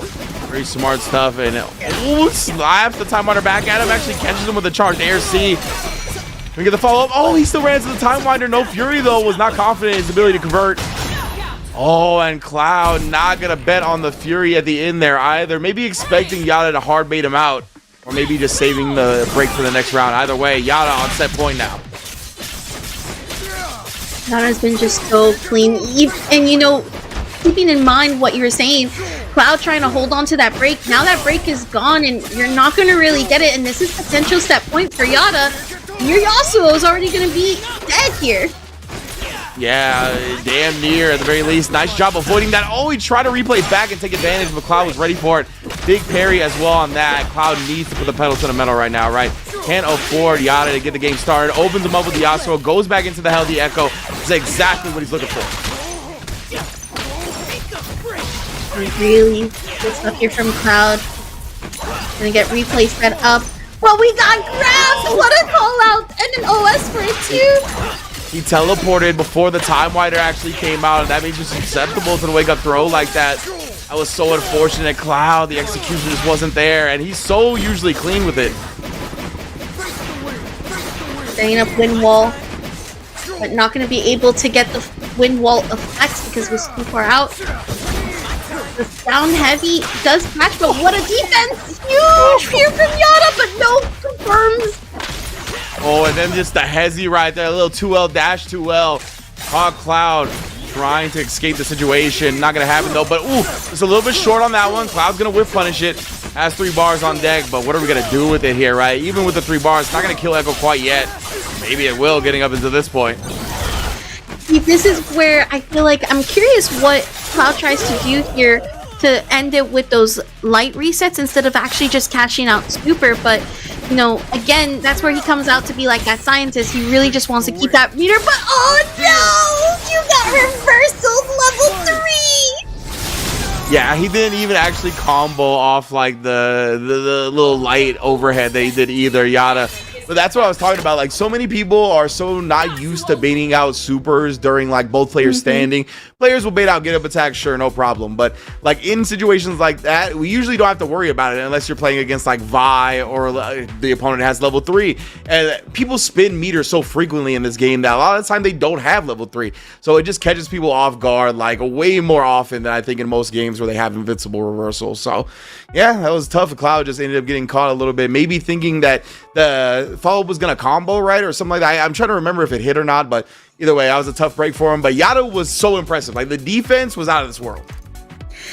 I feel like if you come from Strive the way that Yada comes from, especially playing like Milia, your defense has to be like sky high, especially considering everything that you have to like kind of go through, both with that character and then also just in this game, right? And it's not just about kind of reacting. You have to be very aware of like what the setups are and where those teams are trying to go, because like for example in the corner we called it out with the roll right before the teleport off of replay. Like that's something that you just kind of have to know, like, okay, they're going for this to try to set me up next, let me go ahead and choose my best option here. And that's not just from reacting, that's just from straight up like, okay, I understand the setups that they're trying to go through, especially for playing such a similar team too. Yeah, half of reactions are preparation, right? Like being familiar with the situation, knowing the possibilities that are to come. It is very hard in fighting games for these options that you can react to just like see them for the first time and react to them properly, right? You definitely need to know what's going to be coming. And right now, Lucian, my goodness, happy birthday. Was coming here to open the smash. That's why Bleed breaking as soon as he was available to. But man, that is one of the best things about the Alawi 2H. It swings from the front of her to the back of her head. And a nice air throw towards the ender to go ahead and catch Lucin, who is on the left side, and Bleed, who is on the right. And this Alawi is gonna eliminate that Yasuo real quick. Yes, indeed, man. Bleed striking first in the rounds. Of course, name switch, we'll get that handled in a second. But yeah, Bleed, what a open up, bro, on the Echo Alawi freestyle. Such a sick carry, and because of that, we're gonna pick it up very nicely, especially on mid screen. That's gonna be the tumble for a corner carry. tried to go for the charge splash, but again, Bleed was just ready for it. Yes, indeed. Bleed gonna go straight back to work. Not gonna actually set up the technical super just yet. Bring it up. Yeah, a little stab will get rid of it, but oh, not even trying the anti-air attempt. There it is. Coming through hot this time. S2 Tentacles on the board as well. It gets slight hit here, but there's a bait on the parry, so that's a meter used. But yup, like you've been mentioning it all this time, Ringe, just because you're going for those parries on the Time Winder doesn't mean you're gonna get that punished. Yeah, fortunate. Right here again instead of the Time Wander. But yeah, it is minus on block point blank like that, so can't take your turn back. Immediately knew that. I set up shop here, but my goodness, nice stalwart defense. But like we talked about, you gotta turn the defense into offense sooner rather than later, because if you just keep defending, it's inevitable, brother. The mix-ups, the options of this game are too gross, they're too nasty, they're too in the mud for you to defend against consistently. That was quite a rush right there, as we have Bleed, who is the one that won that first game. So again, really strong setup. I felt like it almost felt like here that Bleed was just so comfortable in this matchup, despite like round starts like this from Lucent. Yeah, legitimately. Yeah, right back into the corner again here. Nice defense. Just been so careful with it, letting the assist start the heavy lifting as well. And then tried to retreating guard, but because the screen was stretched and you were already at the max distance, like the retreating guard didn't go anywhere. So 2M blew that up easily. Ooh, what a call out! Oh my gosh! Tried to use the Echo Dash in the air to bait out the parry and was successful in the bait. Yeah, definitely some gross stuff again, but Lucian finds the corner. Trying to set it up. Forward tech from Bleed allows him to escape. And of course, coming down with the S2. Oh man, slice the up back. Not allow Bleed to attempt that escape. Ooh. That was actually a really strong read right there from Lucian, who should be able to get this here. There's the level 1. And yep, that is a KO right there for Lucian on the first round. Yeah, strong stuff from Lucian to be able to bounce back like that, right? Bleed. Felt like a pretty convincing victory. Oh, in that game 1, but sometimes that's all you need is the intel. Unfortunate, that was 100% execution error. Not what he wanted at all, considering the assist was on cooldown. Usually you use that to set up a cross-up with your assist. So that was a pure just error. Unfortunate for Lucian. Oh my goodness, the quick jump into the immediate teleport, just showing you for a couple of frames that Echo was going to be in the air, opening up the high block with a low strike. Beautiful stuff. That wasn't just a shimmy, that was an Echo shimmy right there. Yeah, exclusive. Bleed is just styling right now on Lucian. Those setups on Tentacles right now. In good spot. Look, catching a button press right afterwards. We're not going to even use like first right here, because it is low health, and there's the overhead.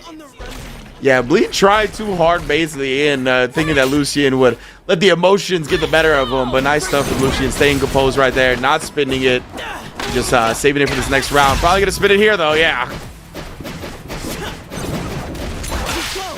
Try to use the Ilaoi assist. There's the setup on Tentacle, overheads, and the grab. Ooh, another Echo shimmy! Yeah, teleport straight back. Beautiful call out up against the get up attack. Lead here, setting himself up to move on and loser side. Oh, and then again tagging him. Man, that follow up on the charge specials have so much distance as well. On the regular specials, I should say. We were able to also see that Lucian and try to use the Yasuo super, so there's no bar for a super assist. So this is technically Bleed's opportunity to just take it home. We have the Time Winder, and we do. Nice stuff from Bleed right there. And yeah, it was a lot more to that combo, right? You just needed to connect for a little bit more. But yeah, at that point, he could have gone into like the Age and the Tag Launcher. If you wanted to just keep Echo, you can go into the forward S1, 2 hits, into another Mega Time Winder. Like, the world was his oyster at that point. It's always nice to kind of see those checkmate situations. Like, it's also a little bit stressful because, you know, as we've seen throughout today, some of those particular routes have been dropped and it's costed a couple of players in those tight situations. But, you know, once again, Bleed showcasing why they are just as dominant in 2XKO. So they'll be moving on to face Yami in the losers quarterfinals, as we'll also be seeing Hikari versus Yata. That's gonna be a very stressful match, especially for Yata, I'm not gonna lie. Yeah, it's gonna be a stressful 100%, and especially with like Hikari coming after that Enza match, you gotta know the blood's boiling a little bit. He's gonna be out for blood. Like, yeah, it's going to be a scary one to kind of weather that storm that Hikari is going to be bringing, of course. But I can't wait to keep going with the match, especially that winners finals. That's a crazy match with Enzem and Maze Traps. Like, from here on, I mean, it's already been a bunch of heat, and we're just continuing with that. And we are going to get that Hikari Yata match right now, too. Oh, wait. Yeah, this, like you mentioned, Hikari's blood is boiling. Went through that Enzem match, and you could even like just tell from how that match ended. It's like, all right, I need to reset. I need to make sure we take Yata out and make it back to grand final. Yeah, 100%. That is the goal. That is the MO right now. Hikari, yeah, exactly. You see across that screen, that is all Enzem right there. It don't matter who he's playing, he's just visualizing Enzem and that Teemo across the screen from him right now. But you cannot sleep on Yata. You cannot get caught looking into the future, because this player is extremely lethal in their own right. Speaking of lethal, there's the replay and the grab to follow up, plus the break to also keep combo going after the time winder freeze. And Yata waiting for the setup. You can tell Hikari wasn't even taking right. We saw the gray matter on the combo right there. Like, he still might be a little bit tilted from the set earlier. We'll see if that helps or hinders. Waiting on the replay and then utilizing it, but still gets caught by the charge slash. Yata doesn't get the charge downward slash on the routes, but does take out before the down heavy hit, and now catches Hikari. Oh my goodness, and just an errant break timing from Hikari right there, right as the Helmbreaker was coming down, dodged it entirely, got to the other side, punished both characters on landing. Man, that is, you're already tilted. That is a real tough way to start the round. Maybe though that will knock Hikari back into like composure mode and like, you know, get his emotions under control a little bit. Hikari is definitely one of those players that can be an emotional player, and right now we're seeing Yata take full advantage of that, because look, just being able to get, I feel like there was a two-touch right here. Slightly two-touch, but now the tag launcher right in the middle of the combo. Hikari trying to make up. I don't know how fast the tag launchers are. They are very fast, so I gotta look that up as like a mash option, because that's what it felt like Hikari did there. Not where you want to be. Again, losing a lot of health on Yasuo. Here's the parry. Okay. Yeah, now looking to hard call out pressure before it gets too crazy, right? If you're able to like call out a gap with a parry early before the opponent starts setting up assist and whatnot, that is ideal. Oh my, just ended up like stretching the screen upward and then crossing him up underneath with Echo. That was extremely difficult to defend against. I'm not gonna lie, for a moment I could not tell which Echo was which with the way that they've been moving on both sides. But what an air grab here from Hikari. Yeah, it's like what happened earlier. Like, I legitimately thought that Yasuo was different, like earlier on. Oh, and then the tag, the bait and punish the Fury break. That's big stuff from Hikari, though. Yata is still gonna get a chance to play, though. Oh, but he bet on the get-up attack. And Hikari baits that one out as well. Puts himself on the board here, and he definitely looking a little bit more composed in this second round. Took the deep breath and went back into it. Picked up a lot.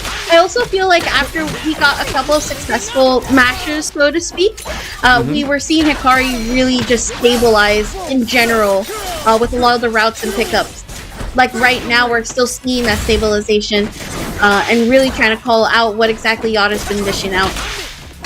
Yeah, and how beautiful, just playing around the options right there. Hikari backdashing away from the air slice into assist call, right? And then once Echo was in range for his own, does that exactly back to Yata. Now picking up right where he left off. Open players for some Abare, trying to get their buttons in there. Again, the setup. Oh, this time stays in front. It just goes low. Didn't get the full pickup, but nonetheless, Hikari continuing pressure. huge jump heavy, especially after the tag in and out. So now it is Yada's Yasuo, who also just gets hit by the jab. That's going to be the launcher into corner. We got the time freeze set up clean. And we baited the Fury. Really sick stuff from Akari. Like, realizing when exactly Yada was going to get the Fury as well. I thought it was actually going to take one more hit for the Fury to be available. So, like, the fact that he knew that was the moment, baited it out hard body, just shows knowing the intricacies of the game right there. Great display from Akari.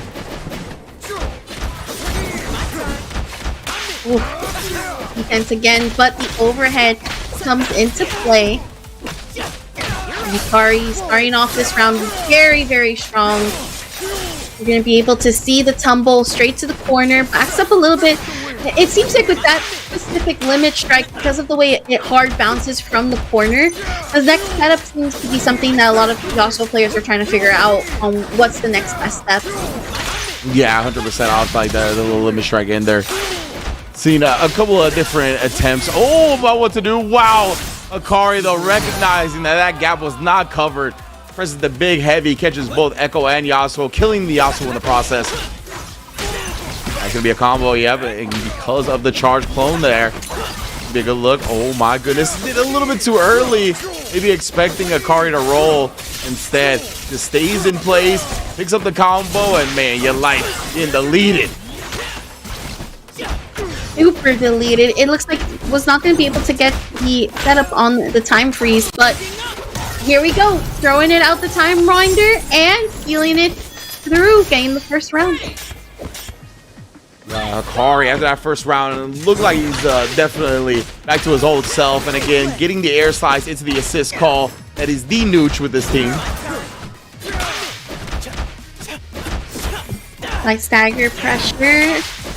And then there's the tag into Yasuo, does get the horizontal slash, and also forcing Yada to burst. There's the parry, and we also baited out a parry from Yada's side. So that is also no meter that Yada's gonna have. Yeah, Yada, as you put it perfectly, try to respond with his own parry. Got caught out for it, and Akari, lethal kills him off. Oh, just parks at the perfect space under the clone. Honestly, dodge either way, and then just having the light ready for the landing. Wow, can't believe the light actually missed Echo that time, though. Does miss the heavy. He tried to go for a charge, but was unsuccessful. There's the Fury activated now from Yada's side. And we parried the overhead because it was just enough to react to. This should be it here, as Akari should take it. No! He was about to, but Yada's out of Fury now. It's going to be a long way to go. It should be an incredible comeback if he did so. And you can tell Akari is married to that down back right now. Put a ring on it. Until then, the air slice assist call. A little bit of a double win pose right there for a second as Akari moves on. Nicely done there. So I really want to just again highlight here, Hikari started off that round probably still feeling that salt, so to speak, while also trying to understand what Yada was like dishing out.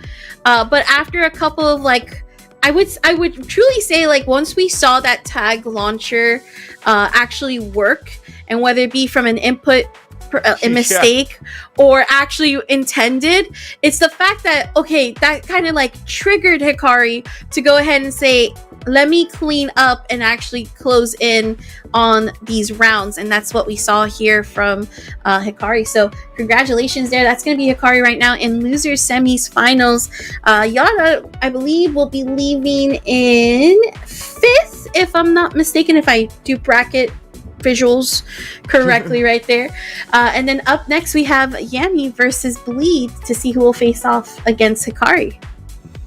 Nice. Yeah, there's the bracket updated on your screen right now, as well as Hikari goes down. Yada, that is 5th place. You are correct when it comes to the bracket math. But yeah, man, that was impressive stuff. As you said before, right? I really think Hikari kind of woke up a little bit. I think you can get caught real early, especially if you get salty, in your last set.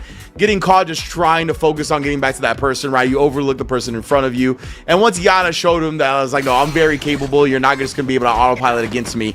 Changed everything up. And Hikari's reactions are sick, too. He called out some things that maybe work on a majority of players that wouldn't work on him. So we're getting into this Yami bleed match now. More losers bracket action.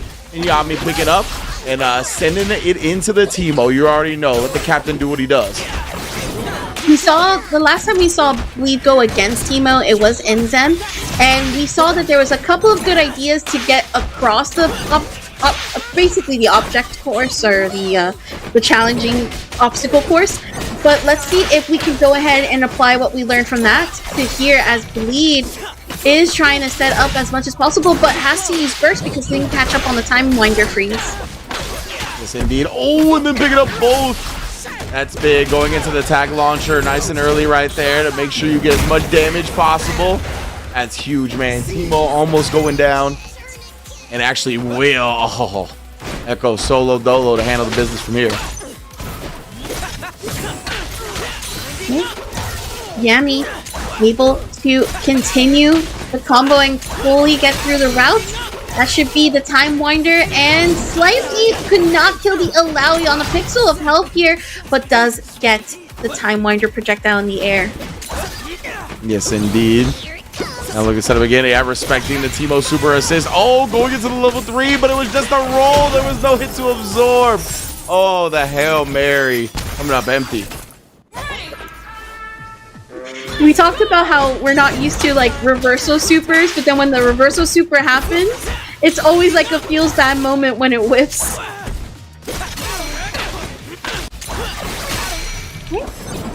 Time freeze. There's the mushroom setup after the assist to keep up pressure, especially after the autocorrect on the side switch.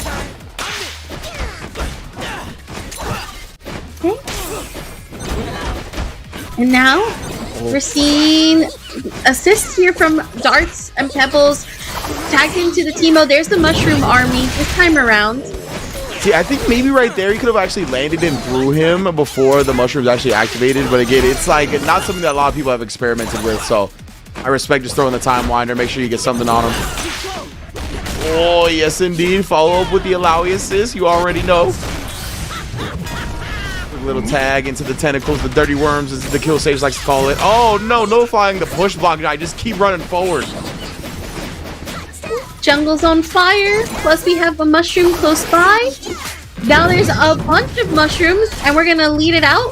We also have the slingshot badge, so that means pebbles are a little bit more potent. Hot stuff, bro. Coming in hot and quick. Right now, you have the delayed level 1 to try to catch him pressing, and still tried to press afterwards. Like I talked about, that super is minus on block. Not to get to continue your turn. Bleed, knowledge well, and that little assist at the end right there, I think added just enough damage to make the level 1 kill. Oh, wait a minute. Might have an error. This is, I think, not like the Hikari situation earlier. Yeah. Where he just took a little early exit. You know, this seems to be an actual malfunction, but hopefully we get it all resolved here. What a sooner. picture perfect, by the way. Like, we got Alawi trying to jump, and we got Teemo in the air just ready to, like, whoosh on the slingshot. That was like a nice little encapsulation. I don't know if that's a word, but it encapsulated the actual like discourse of 2xKOL. It was like up, back, and then like Teemo zoning, and it was like, yeah, you know, that is definitely where the discussion is right now. So it does seem that we it might have actually been game wide range. Someone was on the game, and it looks like servers kind of took a hit. It happens. I mean, that's why we're in early access, and you know, things are still kind of getting cleaned up, but a lot of games seem to have desynced.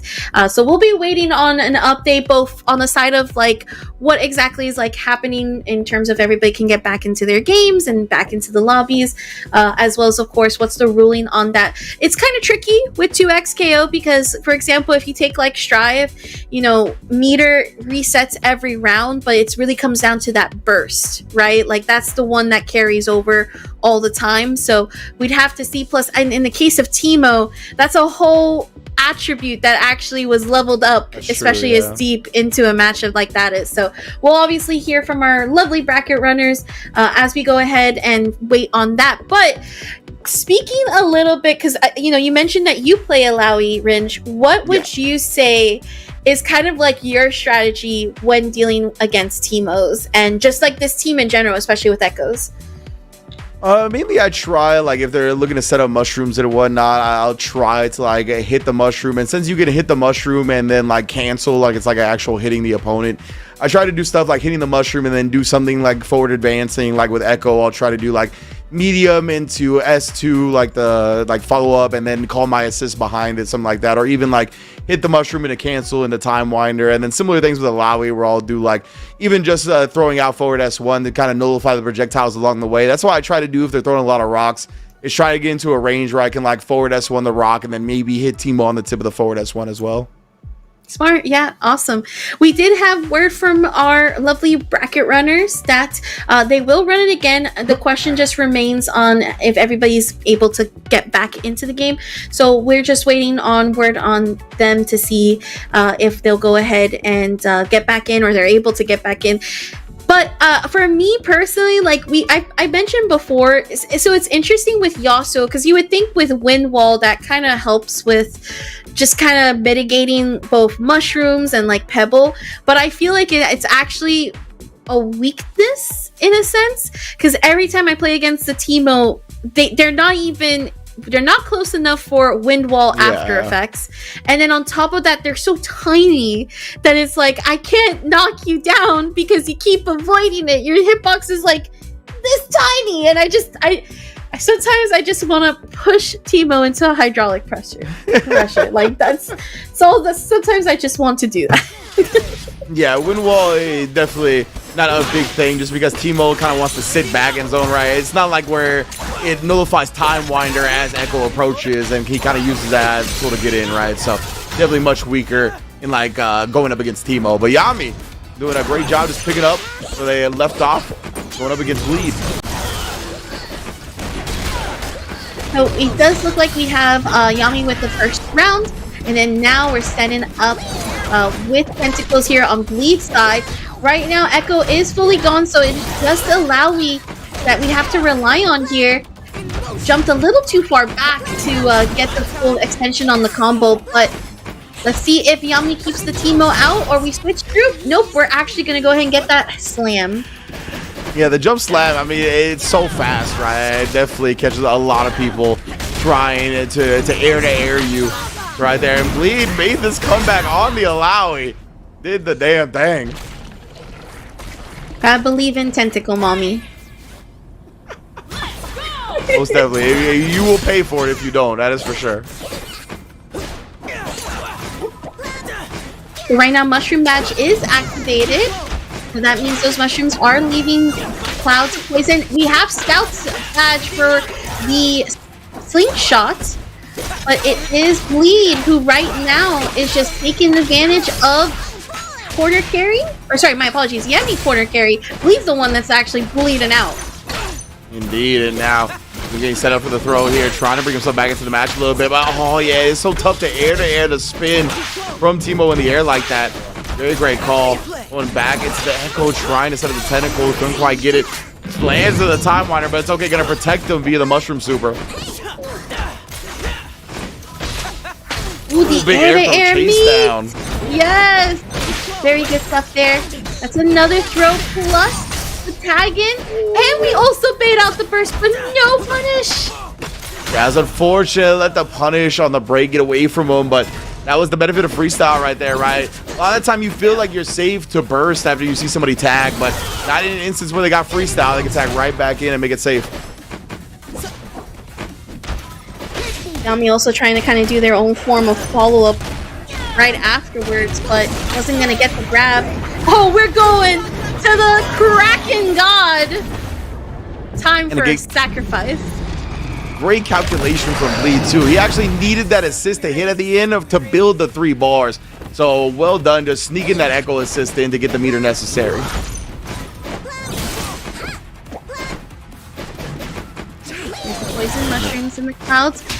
Time Winder super assist, and then Mushroom Army follows up. Doesn't get the OTG on it, but Echo took the brunt of it, so now we don't have to worry about it. Yeah, it's huge when your character's dead, right? Definitely send them out to deal with the mushroom super when they're dead already anyway. Not like they're losing life. And the chip damage from the jump S2 enough to put away Teemo, finally. We put Teemo to bed for the first game. Bleed looking a lot strong there, especially in that last round. Really knew how to deal not just with Mushroom Army, but also just getting in, utilizing some of the chip damage that Alawi has too. Yeah, most definitely. He's a chip monster. You know, this team can rack up a lot of chip quickly. Echo is really good at it too with the Mega Time Winder. Yes, linking off of the jump S2 with the darts. Oh my goodness, trying to get out of the way of the mushroom, but it still popped before the S2 could finish. Oh my goodness. Rock. That pebble is a problem. The deep jump in though, getting interrupted from the burst on the side of Yami. Yeah, and that late rock right there too, like allowing Echo to have some coverage after he gets tagged in. Oh my goodness, and they're just fighting the cross up. Even fully combo, but he doesn't need to. It's better to reset. Yami out here, Speed Racer. Oh my goodness, that was a clean anti-air. Perfect example of the 2H. And that is going to be Teemo's shut down on barrage. Watch out! Watch out! Bro, this character, why is it so disturbing when he opens his eyes, bro? I don't like that at all. Looks like he's been delving into those mushrooms. Oh my goodness, those are Yordos. You gotta just let them enjoy their mushrooms sometimes, you know? Oh my goodness, bro. Again, setting up shot. That's exactly what Yami's doing right now. Setting up mushrooms. Oh, great parry on the initial projectile. Get in there for Bleed. Oh no, yeah, the forward tag not covering it, gonna allow the escape, and it's kind of turned around because of that. And unfortunately, no longer having access to break. And then Mushroom Army going out. You just have to go ahead and see how to get in. We've noticed that Pebble stopped the advancement, especially with Alawi's air normal. Indeed, and now the conversion to get off the overhead. I think it might have been a late Pebble that did it. Set up shop for the OS. Oh my goodness. But again, just choosing the version where you roll through, you don't hard commits like the throw setup, going straight through, and then obviously teleporting back to the original clone on the original side. Just completely catch and Bleed, respecting the options, and took advantage of them for it. A character gone from deep side. We're going to use Reverse Time Winder to go ahead and take advantage of going through Mushroom Army, but also we noticed that it activated the mushrooms and Bleed was able to avoid it completely. Speaking of avoiding completely, it looked like Bleed had the perfect timing on the teleport to avoid the burst or the break explosion. That was nuts as well. Bleed is just looking monstrous in this round here. Finds the sweet spot to get in between the mushroom and Teemo, and then clips Teemo while he's still recovering. One round. Go. Alawi tags in. What an aircraft! Oh my goodness! That is always so scary with Teemo. And now Bleed though, recovering from it all and sets up for the tentacles. Be here just locking him down. Oh, most likely Yami wanted a push block, but came at a time when there was a gap, so Echo was getting teed up with the tentacles now. Oh my goodness, just running at him, knowing that the tentacle was about to pop. That was actually super smart stuff from Bleed. Really kind of lured him into some false sense of security, and then the tentacle popped at the perfect moment. Very good stuff to punish. Actually utilizing that movement to stop the throw out of the Time Winder. So now Yami having to send out the Teemo super assist. And there's Bleed's Echo gone. Indeed, he didn't get the full conversion he wanted, but didn't stop him from continuing to apply pressure. And again, just buying time for that super assist to come. Immediately teleported back, but found the hit regardless. I don't know when or where, but my goodness, that's why it was so good. Ooh, that kick, so good. but now that's Fury in advance. So one hit is all Yami needs, but so does Bleed, who's gonna be able to have 2 bars of meter to work with for damage. Bleed, oh my goodness, the optimal combos in the corner as well. Didn't get the level 1 follow-up. I guess he didn't want it, was just trying to chase after the super assist. Stayed on the same side here, goes into the level 1. He's gonna try to kill before Bleed gets this Fury here. Will he be able to? Oh, gets it at the pixel. No way! That was crazy. I immediately canceled it to level 2. Oh my god! Oh my, the Teemo assist call as he jumped in, landed right on it. Allowed Echo to clutch out the round. That was madness. That was so crazy and just so scary at the same time. It was like one of those scrambles where it was like you had a pixel health, yeah, you were getting some health back, but then you insta like activated level 2, and because that level 2 isn't necessarily like to confirm, it's to set up. Though there's a timer on when those tentacles will slam down, and it was just Yami keeping going. That was a wild stuff right there. Oh, and again, catching the air to air. Ideal way. If you can hit Teemo in the middle of his projectile in the sky, that is exactly what you're looking for. Trying to time the overhead for follow-up, but a great block again. Tentacles were there, tried for the throw, just using it as an escape route. I also noticed the color change on the side of Yami, which I find very, both color and costume change too. We got the fantasy Teemo on our side. Sure, I like that. Switch the vibes up. Always a fan of the players that switch their colors after losing, honestly. Oh. Nice job using the rock plus the roll for the quick cross up. That is so difficult to defend against, and even if you block the cross up, there is definitely more pressure coming from the Echo. Big counter hit from Yami to pick up in this sequence as well. Big hit.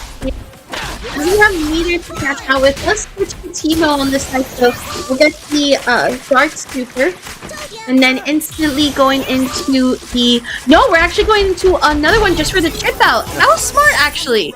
I thought we were going to go for a Mushroom full Scooper, but because, again, Bleed was still in the air, it's just better to chip out.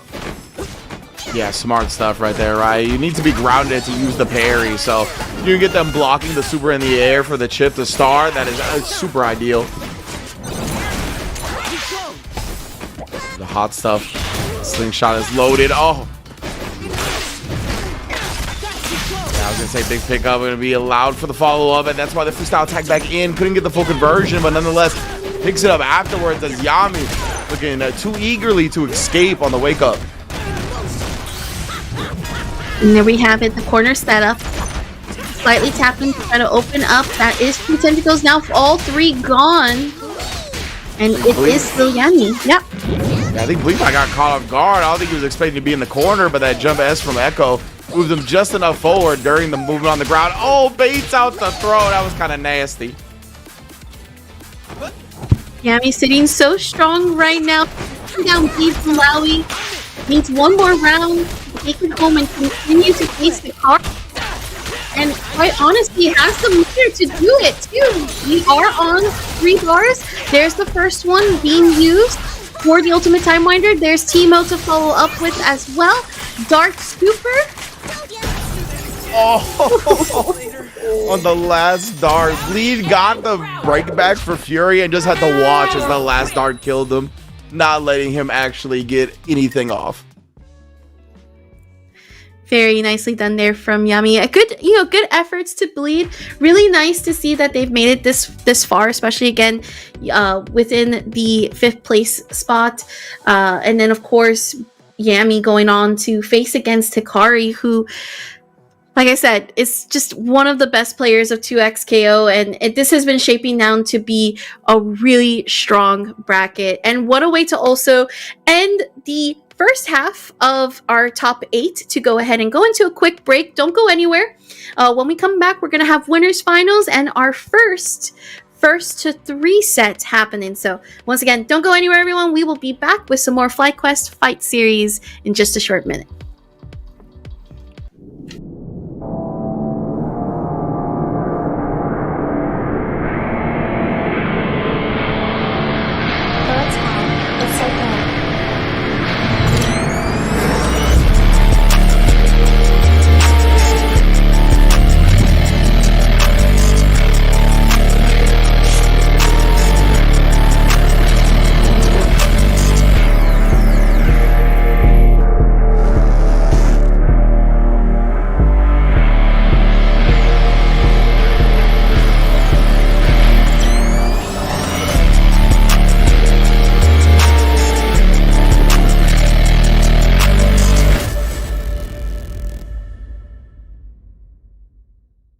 The North American League of Legends scene is having a disastrous offseason. It really sucks to be a part of a region that everyone just shit talks. Still fighting! Still fighting!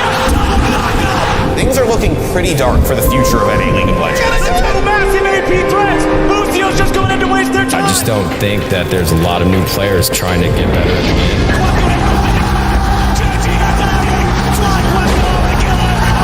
Decent position, double circle, double gallium, and the jungle Trendemir game!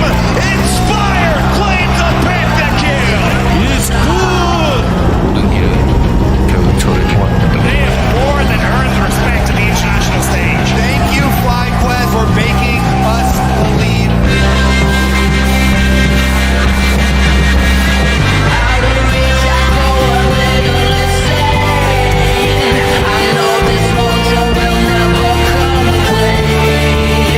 League is dead, right? Long live the league.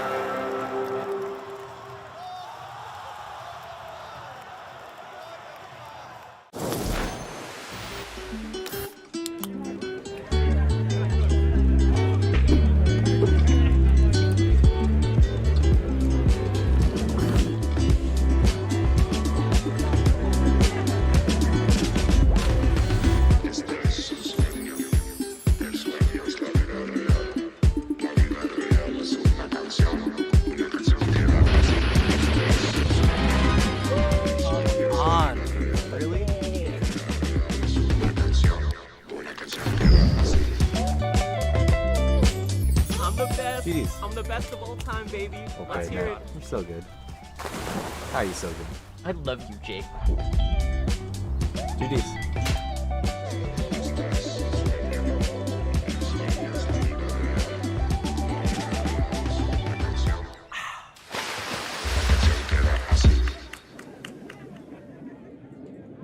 Hi guys, it's Basil and welcome to my setup. This is where I draw, game, and submit job applications. This is the NZXT Player 2 AMD edition, powered by AMD's Ryzen. Is it Ryzen or Risen?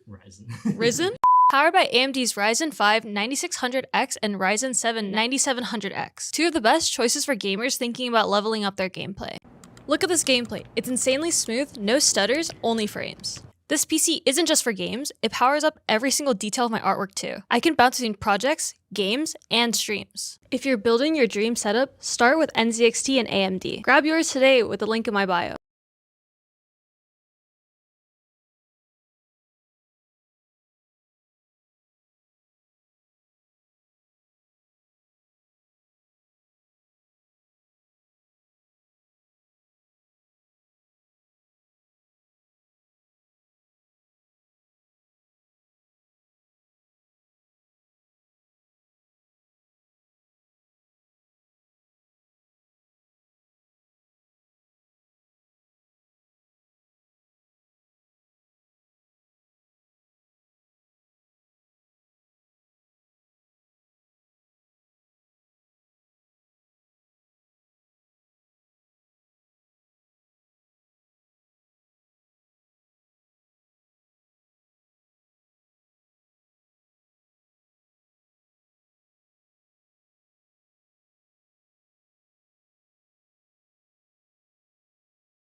Welcome back everyone to some more FlyQuest fight series. This is number 68 for 2XKOs. Fridays are for that. We are back here. My name's Saki. I'm here with Rinj. Rinj, how are we feeling so far? It's been amazing, honestly. I love seeing the high-level play. A lot of the big names came out as well. All the strong players in NA, like we see Inzem and Mage Traps. It's actually going to be our winners finals. I know graphic right now says losers scores, but that's going to be our winners finals. Have looked completely immaculate throughout the whole night, right? Taking down some of the other strongest competitors we have in the NA scene and beyond, right? We even had Noka into this week, who fell just short of getting on stream a little bit. Definitely made top 16 losers, might have made top 8 losers, but yeah, definitely impressive showings all around. And this winners finals is next. This is going to be bonkers. Absolutely. This is also a great opportunity to remind what exactly our players are playing for, because right now we are playing for that money, right? So, previously with FlyQuest Fight Series, you would have the prize pool divided, especially considering that, you had your East and your West Bowl. This time, it's doubled up, which is really good because now, first place, you're going home with $400. Second, you're going home with $200. Third, $120, and then fourth, $80. So just to be able to get into that top 4, you got yourself at minimum like 2 skins and maybe a couple characters and a couple of chromas. Okay, like take advantage of what FlyQuest Fight Series has to offer here. Yeah, 100%, man. It's a nice little cake for the winners side, or the winners, of course, the top 4 payout.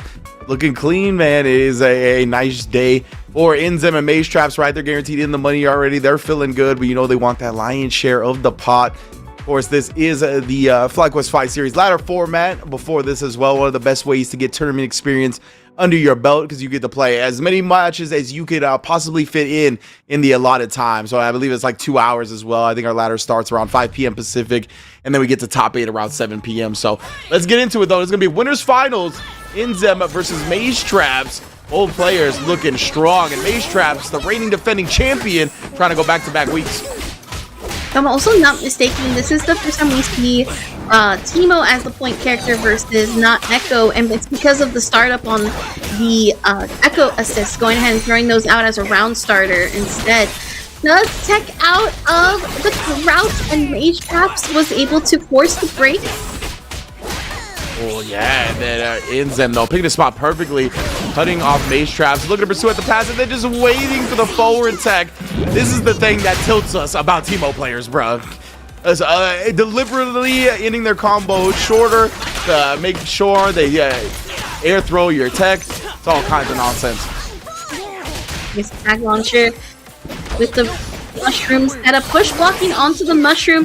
Here is the set of mushroom army. We just dashed up. We said, let's try. Let's do what you were actually saying earlier on in the broadcast. Try to grab to avoid, but because of the distance, that's where you run that risk. Yeah, it's tough. It's a tight window to actually get like the dash throw before the mushroom comes out.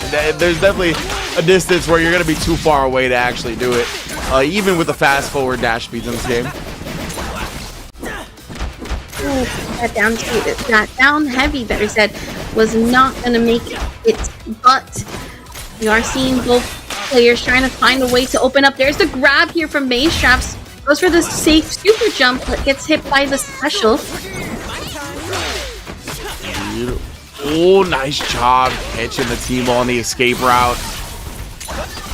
Go into the install super. Oh, and then Inzem just calling out what he was going to do right there. And the low stature of Teemo as well means he doesn't have to block the Time Winder assist till a little bit later, and might have made the difference there. But either way, beautiful stuff. Inzem going to launch down with a level 3. At least I don't have to look at the wide open psycho eyes in this costume. I appreciate that. Does not kill here, but what amount of damage, plus the darts to follow up as well.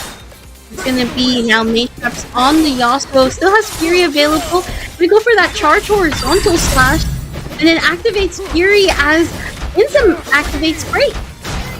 Winning the chip out. Maze Traps just committed to that right, using most of his Fury meter for the dash cancels to ensure that the chip out was going to be there. And then again, just that air movement from Echo. That little air dash, so awkward. It causes so many people's disruptions on their rhythms and timings to try to anti-air players. And as you can see, huge reward when you connect with a down 2H during the fall.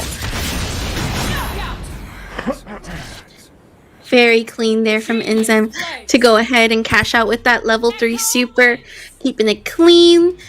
And truthfully, like, honestly, just no notes except for the fact that, like, using the round for go ahead and throw out Echo.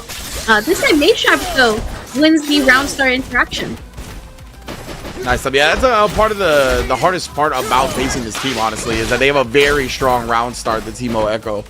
Yeah, like you talked about the Echo, 2 times assist. That's what Teemo can do. Nice little roll to avoid the break, though. Maze Traps, I mean, this is the ideal way, obviously, to start the round here. Teemo down. You barely lost any life. I don't think he actually lost any life. You're right, actually. There was any like it was just chipped, but this is the opening that Inzem was looking for, and that's a happy birthday as well. Yeah, Maystrap tried to push block and then press a button on the interrupt, but the actual overhead, even though it got push block away, it was just enough to counter hit the button, and it started this whole nonsense. Unfortunate on the tech. Wind wall has been set up, and we have to jump on the other side. We then tag back, and we rewind straight into what Maystrap's cooking.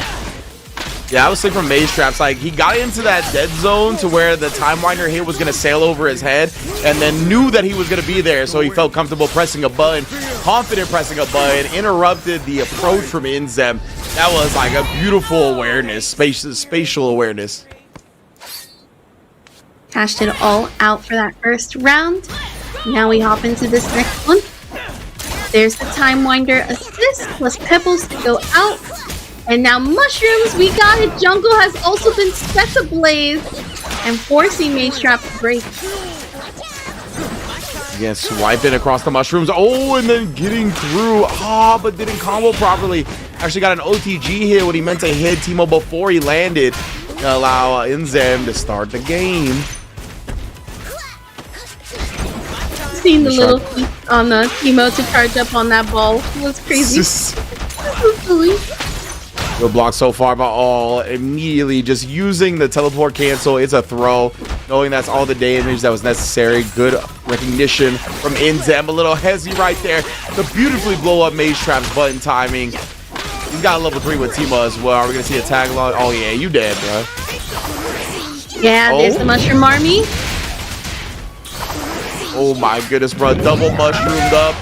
Maystrap's just gonna save the Fury for the next round.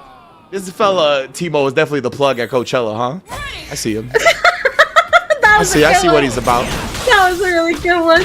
There's the charge horizontal, and that's a break here on the side of Inzem, who also punishes the whiff throw, forcing Maze to use break early. Oh, he even tried the parry right there. Wanted a way out, but this is the thing with like this team, Echo, Teemo, both of these characters like command so much respect that you get caught like waiting longer than you actually should when there's nothing that's filling that gap. But that's just the threat of those options from these characters. It's gonna demand that. There's the darts, and that's a dead Yasuo. I feel like Maze didn't even get to play the game in that moment just because of that one whiff parry.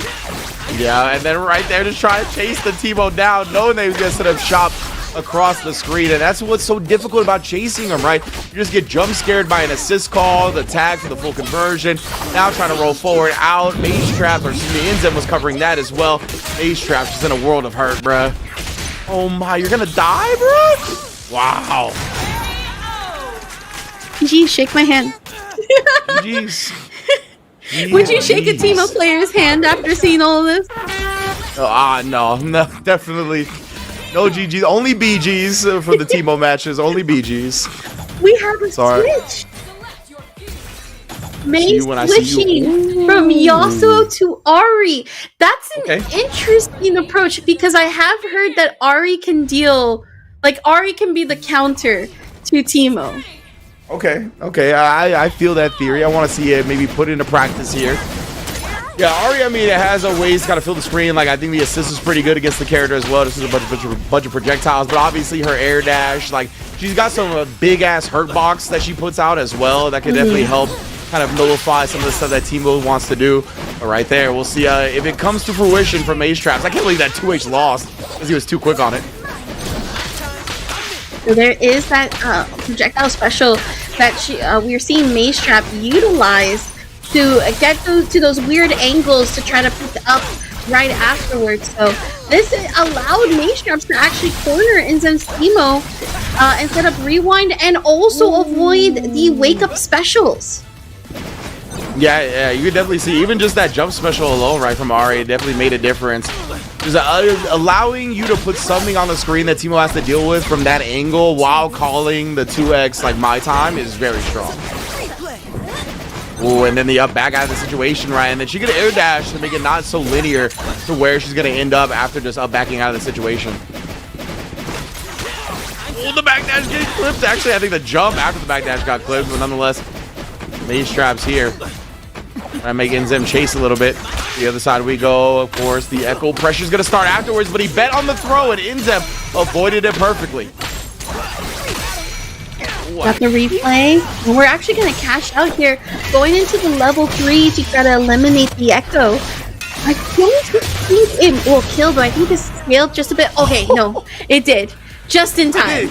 I didn't know either. Like, I was going to say, send that one to Sage Jam. Like, put it on the Fridays, will it kill? Because I didn't know on that one either. That was going to be tough to figure out. But Maze Traps, he's still in a good spot, right? Even despite losing that Echo, the Ahri is healthy. The Fury is there for insurance if he needs to pull that out. The retreating guard, I don't even know if it was the retreating guard that got punished. Maybe Enzo was just trying to move after. But nonetheless, that's super with a big chase down. We do have the round on the side of Maze, who's been really trying to grab some form of control back into these sets here. And the Ahri has been a really good pick just from like both movement-wise, keeping Inzem in check multiple times, and now we'll see how it continues to profit. Yes, indeed, a hole, and then right there calling the Ahri assist to back up the Helmbreaker. One of the main new tools of Echo as well. Man, you can see the reward from the starter as well. This is gigantic damage here. Gonna be close to kill him. Oh, he actually did go into the OS instead. Just trying to get the mix-ups going with the install. Does so and connects for some damage on Teemo in the process. And there's the overhead, and we got the tag in, forcing Inzem to go ahead and break. Fury has been activated, however, this is going to be costed as we're going to see the charge super of the orb, pick up the tumble, and the setup on the projectile as well. You could try to carry all you want, but you're losing here on the chip out game and just health. Yeah, and it definitely is just a rough spot for Teemo to be in here, having to be the chaser rather than the chasee. That is never where he wants to be. And Maze Traps are just chilling out, not trying to take any unnecessary risks. Look to send the projectile on the chase down, but Teemo, the perfect angle to not have to deal with that at all. And the level 3 as well, to try to get as much damage in as possible. It was smart. There's a couple of reasons why Maze is not too worried right here, right? We're not using break here. We can sacrifice the Ahri because we have Echo who's on full bar. We can also go ahead and tag out just like that thanks to that level 1 super reaching full screen. And now it's just trying to play the backup game and let, like you said, Inzem chase down with Teemo. And he can't really do that, right? Because it's like, here, there's that air-to-air interaction, but now there's this other full health character who's gonna have Fury right now activated. Yes, indeed. Maze Traps, like, he eventually did have to break the Fury out and Inzem. Oh my goodness, bruh. Is he actually gonna make this comeback with the Teemo? He tried to plot in the air tech. Level 1, I was gonna say that is not the angle to do it. There's only 2 seconds left on the clock. Can Inzem still the slide plate? He cannot. Then get up attack. Maze Traps holds on, clutching the win for dear life. Maze Traps, I know I said not to worry, but that was way too close. That was way too close. Wow, I cannot believe Inzem almost stole that round back at the very end. Went with the limit strike Ender. I wonder if he could have did anything differently. There's a bit of like a delayed time before you can really interact again on the limit strike Ender, so that kind of cost him. Back on the Ahri here, tagging in. There's the setup on the projectile, plus the jump in to keep on going from the assist, and that forces the break. But it is Inzem who gets the air-to-air. Yes, indeed. Bring him down. Oh, and you already know the mushroom for the OTG. Does burst quickly, though. I thought that was a dangerous burst, but it looked like Teemo was setting stuff up. Where the mushrooms bounce on each other. I don't think I realized that till that moment. Yeah, they do. That's why it's been so frustrating to actually get through these, because Teemo can just keep on pushing them out, and then all of a sudden you have 3 on the screen. Inzem, a rare time where the mushroom actually messed him up. He went for the like a throw, but the mushroom was back there and it popped, and he actually missed the throw because of it. It was like off screen. It was kind of nuts. Maze Traps though picking up again. This Ahri switch definitely has been the juice that he was looking for. I almost feel like this is like the Ari is so fun to watch on Maze's strap side than the Yasuo. Yeah, Ari definitely, a fun, very strong character nowadays as well. Some of the changes that they've done to stabilize her have resulted in definitely shooting up in terms of strength. And right now, though, Inzem trying to show who maybe is the best character off with the Teemo. Looking for another tech situation, but Mazetraps has been very good about covering those now. Tagged in the Echo so that Ari can recover. That is now the Mushroom Badge upgraded, but this is a big pickup here. Won't be able to kill and does stop the route on the end side. We have the side switch and we go ahead and complete that first round with only 10 seconds left. Yeah, these are hard-fought close battles, right? Because of the way that Mazetrap's kind of playing around the Teemo, it's so important to not just recklessly throw away life up against this character, right? Because he really nickel and dimes you to death with the zoning. So Mazetraps has been very respectful and been very careful about his approach. So resulting in just really extended rounds. Oh, the instant overhead right there with the crumple on the charge heavy follow-up. My, yeah. Check that again, going out here on the setup. This jungle avoided. And now we tag in the Ari, but we got tagged also into Echo, and that's going to be an Ari that's gone. Yeah, Ari looked like already committed to trying to snipe out the Teemo. Definitely was unfortunate because the Echo tag led to a full punish. Now we're going to get the corner again for Inzem, excuse me. Super Time Winder. And another one for your troubles. Oh, yeah, that's a tight conversion right there. It's a very nuanced to get that down S2 follow up after the second Time Winder into the tag. Very easy to drop. All right, here though, just put out the heavy lifting mushrooms. Yeah, wasn't much available to do at that point. Feels bad indeed. Now Inzem back on a potential set point here against Mazetraps. This is Maze's last chance before trying to take it to game 5. We do have Ari who has been hit while she was in her assist. Oh, now that's very tasty face down. Yeah, a smart little adjustment from Inzem as Mazetraps once again got to the dead zone up against that Time Winder. Make sure to just summon another close one rather than approach and run into a button. Well, the hot stuff. Interrupting everything, plants the mushrooms as well. I don't even know how or what is happening at this moment, but nonetheless, trying to stabilize with a break. Mazetraps doesn't want to let this slip through his fingers. I gotta look at the gray life on Ari, man. Tried to parry, but then there's the level 1. And we actually tagged Echo in so that we can close in on the chase down. Yeah, also blocked the super. Echo would have just ate that raw if he stayed as the assist. Oh, the teleport back to the original clone does open Inzem up. Have a chance here. Immediate break though from Inzem as well. Summon out the mushrooms and then pebbles. And we actually reached the air. Nice little job to even punish the push block a little bit via the level 1. Oh my god, your life is just melting right now from blocking because of the poison, bro. He actually got down to a pixel so fast, and the pebble is gonna end it. Oh, he lost so much life just via the poison and chip damage, and now Mazetraps comes in with such low Ari life. You need to get to Fury to try to regen this, but he's so far away. I don't think he's gonna get the chance to. He's gotta find some miracle hits.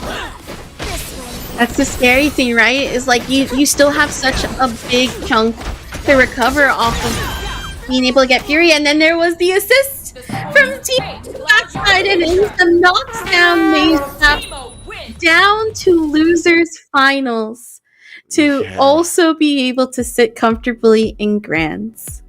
Yeah, we saw the initial assist right set up, the Echo cross up, which immediately got push block away. He was like, all right, I'm not going to deal with the mix up with Echo right next to me. But they just called the assist again, right? The benefit of the 2x assist. Caught him trying to wiggle out after the push block. Yeah, incredible stuff from Inzem, even weathering the storm. I like the Ari switch from Mazetraps. We'll see if they run it back, if he's going to start with the Ari or not. But that was definitely something that definitely gave him a little bit of juice, right? He got a W over it. It was definitely a lot closer for matches. So we'll see if that's explored further in the future. Yep, and up next we have our loser semis, Hikari versus Yami. This is where we are back on that first to two. It's the last first to two of the night. So this is the opportunity to go ahead and meet Maze Traps. Hikari would love to be able to go ahead and do so to get that run back against Inzem, but also so does Yami too. Yeah, indeed. And Hikari, I mean, if he falls here, that means he is double eliminated by Teemo, right? So you know he's going to be very upset if that is going to be the case. But right now, it feels like he's not going to have to worry about that. Sets him up again with a charge heavy into the instant overhead. Even covering the scramble afterwards. But ooh, not for long. A little stack of pressure ended up getting opened up. Mushroom Army in the corner. And we're also going to keep it going as well to get the setup on the Mushroom. Tries to go ahead and use the special to get out, but Hikari not going to land any hits except now just trying to play full screen and tag back in. There's tags all around here. We get clapping it up. You're going to put out the mushrooms at the very least here. Send the whirlwind out there. What else am I going to do, really? Sends the whirlwind again, and it actually does catch Teemo a little bit, but no, ended up getting hit by the mushroom super, not for a lot, luckily. Covers the whiff on the Yasuo with the tag. Good stuff from Hikari. Quick recognition, what you need in this game. Drops the combo, but nonetheless. And there's the Time Winder to take out Echo. Teemo with very little bit of health. Hikari actually sitting on break this entire time, so confident. And that movement was like, I could hear the button. For real though, Hikari, the quickness right there, never deeming it necessary to break in that instance, really kept control of the whole first match. And now, I love that. Oh, he tried to set him up, steamed on him, because he knows that parrying the assist doesn't really affect the point character besides blowing them back, right? So he tried to get the air slice into assist cross up, but Yami, well defended. There's the parry from Hikari. Slight hesitation, wasn't too sure who was tagged on the field just yet, but now we are trying to open up again. Push block from Yami. And then there's the jump in heavy to be able to punish the whiff throw. Yeah, again, really looking to just establish the throw here, but Hikari, his up backs have been true. Make sure to avoid a lot of that pressure. Yami's going to have to switch it up a little bit. Oh, and then of course the jump S2 with the dart follow-up, allowing for a full conversion right there. Hikari still not looking to break on the Yasuo either. Just relying on the Fury Echo if he wants to make a comeback. Obviously, he's going to look for the raw Echo comeback first. Nice job avoiding. He knew the second assist call was coming, right? So he just goes with the jump up Time Winder to punish it. But the My Times come out real quick, real furious. Okay, we're going to get the swing and the OTG right afterwards. Big damage for the side of Yami, who's going to go ahead and cover on the level 3. Now, this one I think will scale, so it shouldn't kill too quickly. Oh, nope, I forget that freaking Teemo weighs like 100 tons. Look at Graf from Teemo on the top rope. Yeah, it's going to put a double on the board for Yami now, and you got to imagine Hikari getting tilted slowly but surely going up against this Teemo. Full screen stab, though. Tags as soon as he sees the burst. Again, too far away to actually get the punish, but, you know, I mean, it's better than nothing. You get to immediately control your character again rather than getting blown back. Well, these unfortunate drops and these air effects have costed Hikari, and Yami getting that parry does not help Hikari's side, as we have those poison mushrooms and they're just flying damage. Yeah, it's wild how some of the poison can build up so quickly. That badge is no joke, bro. He is out here. Scout's honor. Nice block of the cross up, and then the mushroom blew him up. Sorry, what were you going to say? I was just going to say also, too, part of the reason why a lot of these moves are hurting, that's a fully powered up Teemo. Now setting up the wind wall in case the approach was coming.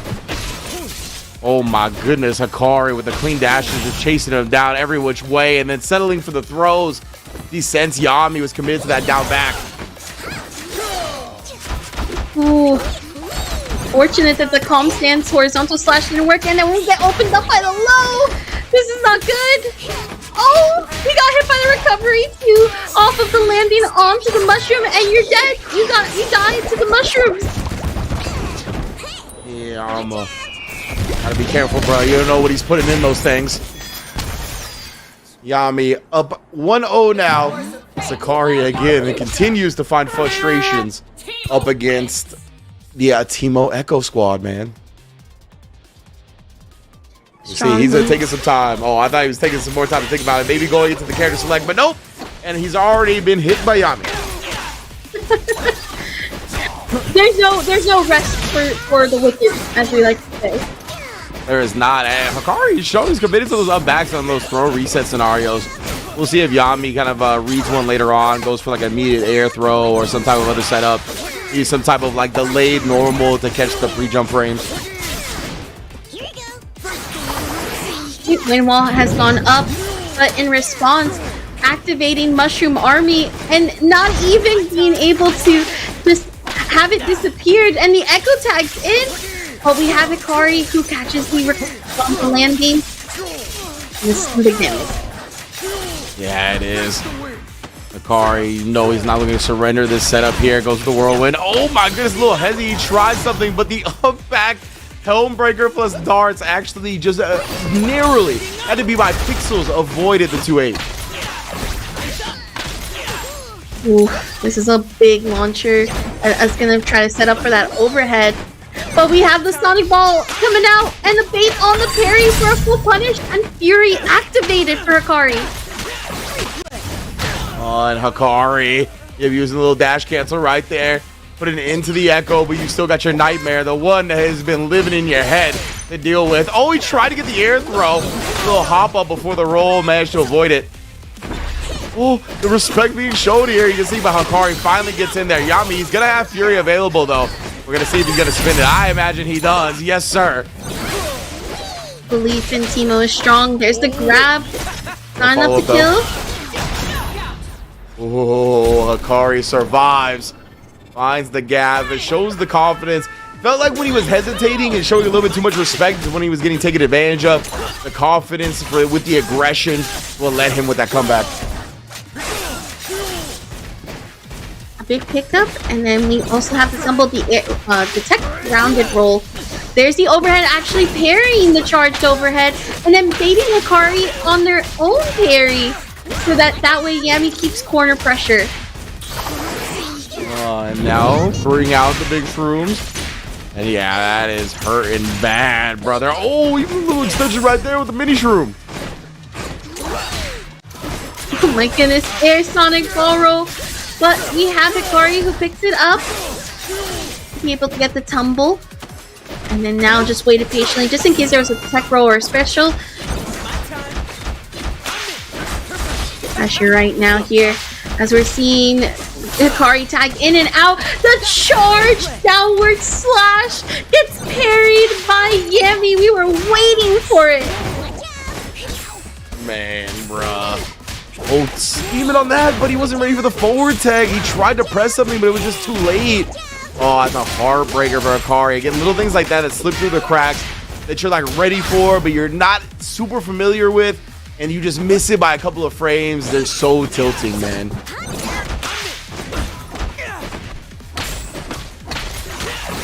Hikari looking to try to close out this round with just the Echo. It's going to be hard, but you have to do something here. Stop the bleeding, but it's not enough as Yami takes it to try to stay alive in the first round, or second round, better said.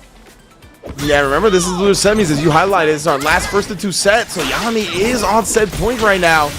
Against Hikari, and oh, what a start. Gonna get the happy birthday nice and early here. Hikari's gonna have to eat this damage before the break. Only the assist gets brought up, though. Allows him for the punish on Echo, and Yami quickly uses his break instead. Yeah, even when you're trying to use Yasuo's stance, you are getting opened up by the poison clouds because of how the mushrooms are upgraded. Oh, and then the darts immediately. They're so quick as an assist. Just caught Hikari before he can move. And now Yami doesn't have the meter, but he does have the tag launcher, and Teemo has the meter to kill him off. And I think Hikari has once again had enough of the little rat bastard. We are out of the tournament and out of this match. Yami gonna be moving on to losers finals. I'm a little bit shocked because but Yami hasn't won a full game. Like Nah, that was bro. what is happening here? Has Teemo Rage gone so far? Is this what we've become? Is this literally what we've become? Oh my goodness. The set point, he was like, I'm done watching this, bro. I'm absolutely finished. Hikari, as a person who put out that tweet that had a bunch of Teemo defenders in my mentions, I get it, brother. I get it. Not only is the character annoying, but its fan base might top how annoying the character is, so I understand. But Hikari is out at 4th place. He's at least in the money, but now it's going to give Yami a big opportunity here to potentially give us that Teemo Echo mirror in grand finals. Oh my. Eventually. I don't want this. Oh yeah. I don't want this, Ringe. Oh my goodness. The only one that stands in the way of that is Maze Trap. So if you're a Teemo hater out there, he is your hero. If you're a Teemo lover, he is the biggest villain possible. You're trying to see this mirror match. Oh my goodness, jump up to block it, and it looks like we're headed in that direction. As Yami, with an amazing start, gets the back throw as well with the mushroom. It take down Echo already. I looked at chat, and then I looked back, and I already see Maze Trap's Echo dying too. Yes! Oh yeah. Teemo, what is going on? Is this a perfect? Yasuo quick to follow. Not the perfect, bro. No! Oh my god! KO and the perfect. What a start from Yami, bro. This is ridiculous. This can't be it. We're gonna need some Teemo memes at this point, but Maze Trap's trying to recover, but the air tag from Yami opens up Maze. Immediate break upon getting hit again. Letting the close time wander do the lifting right there. We'll try to catch him by a nice little jump away from Yami. Not just gonna sit there, excuse me, Maze Trap's not just gonna sit there and take the mix up. Oh my time, catching the extended katana. Oh my lord. Here, Yami getting some damage onto him. Here's the throw, and we're gonna set up for replay. Gets the break, and also tries to go for the left-right mix-up. Tries to back up a little bit. Oh, beautiful air throw right there. Didn't quite run into the time winder. I'm very surprised by that, but nonetheless here, bringing out the big stuff. Sending the mushrooms towards him now. He's at least going to have to block that. A little bit of chip damage on. That was honestly the best case scenario for Maze Traps, but not anymore as he gets opened up afterwards with the Echo. Yami looking to try to cash out again with another replay. Gets the left-right setup. Now all that's left is Maze Trap's Yasuo. I really feel like Maze is going to switch to Ahri if we lose the Yasuo here. Hey, honestly, it's a good point, right? We did see him break that out in the grand finals. I have to imagine that's in the back of his mind here, but gonna have a good opportunity to take this game, tie up the rounds. We shall see, though. I say it's a good chance, but he does have to get through the T-bow eventually. Oh, or the whirlwind accidentally runs into it with the movement, and Maze Traps makes the most. That's the one good thing about Yasuo's windmill effects, especially when we bring out Whirlwind. The hitbox is just right when it needs to be, especially to avoid jump-ins like that. Indeed. And the assist Echo taking some damage in the process with a big full screen stab here in the screen for a moment. Of course, it's only going to set up Echo, and that's what I'm talking about, man. Having the overhead plus that rock follow-up off the tag. That rock is such a good follow-up once you tag into Echo. It is very difficult. And like getting the 2x assists, like avoiding both of them is hard too. So it's rare where you're going to be able to actually like thwart that setup and not have to deal with the rock following it up while you're blocking Echo. Oh my goodness, the double assist! Sheesh! Yami's not letting go of that corner. Then you died from that. And then you talk about how hard that is to get out of, and then you immediately die from it. Oh, the interrupt again. That was the darts too. Okay, jungle has been set up. It's on fire. Gets hit by the super time winder, even though it was not a combo. But okay, not picking it up. Oh my goodness, the scrambles. Wall to wall. Echo is a fan of problematic R&B artists. What in the hell was that double wall bounce? Oh. The mushroom coming in. And then we have the slam. Echo has been tagged in. Oh. Avoiding it. They're left and right here.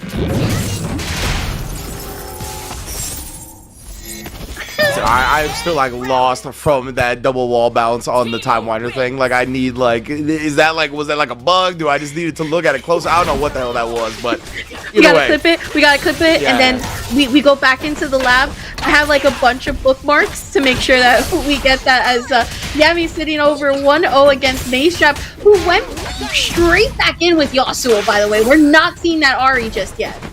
Yeah, it is a 3 out of 5 set, so maybe he just wants to try to slug it out with the Yasuo Echo first before getting to that, but man, yeah, it's definitely looking scary already as Yami has been a monster on this team.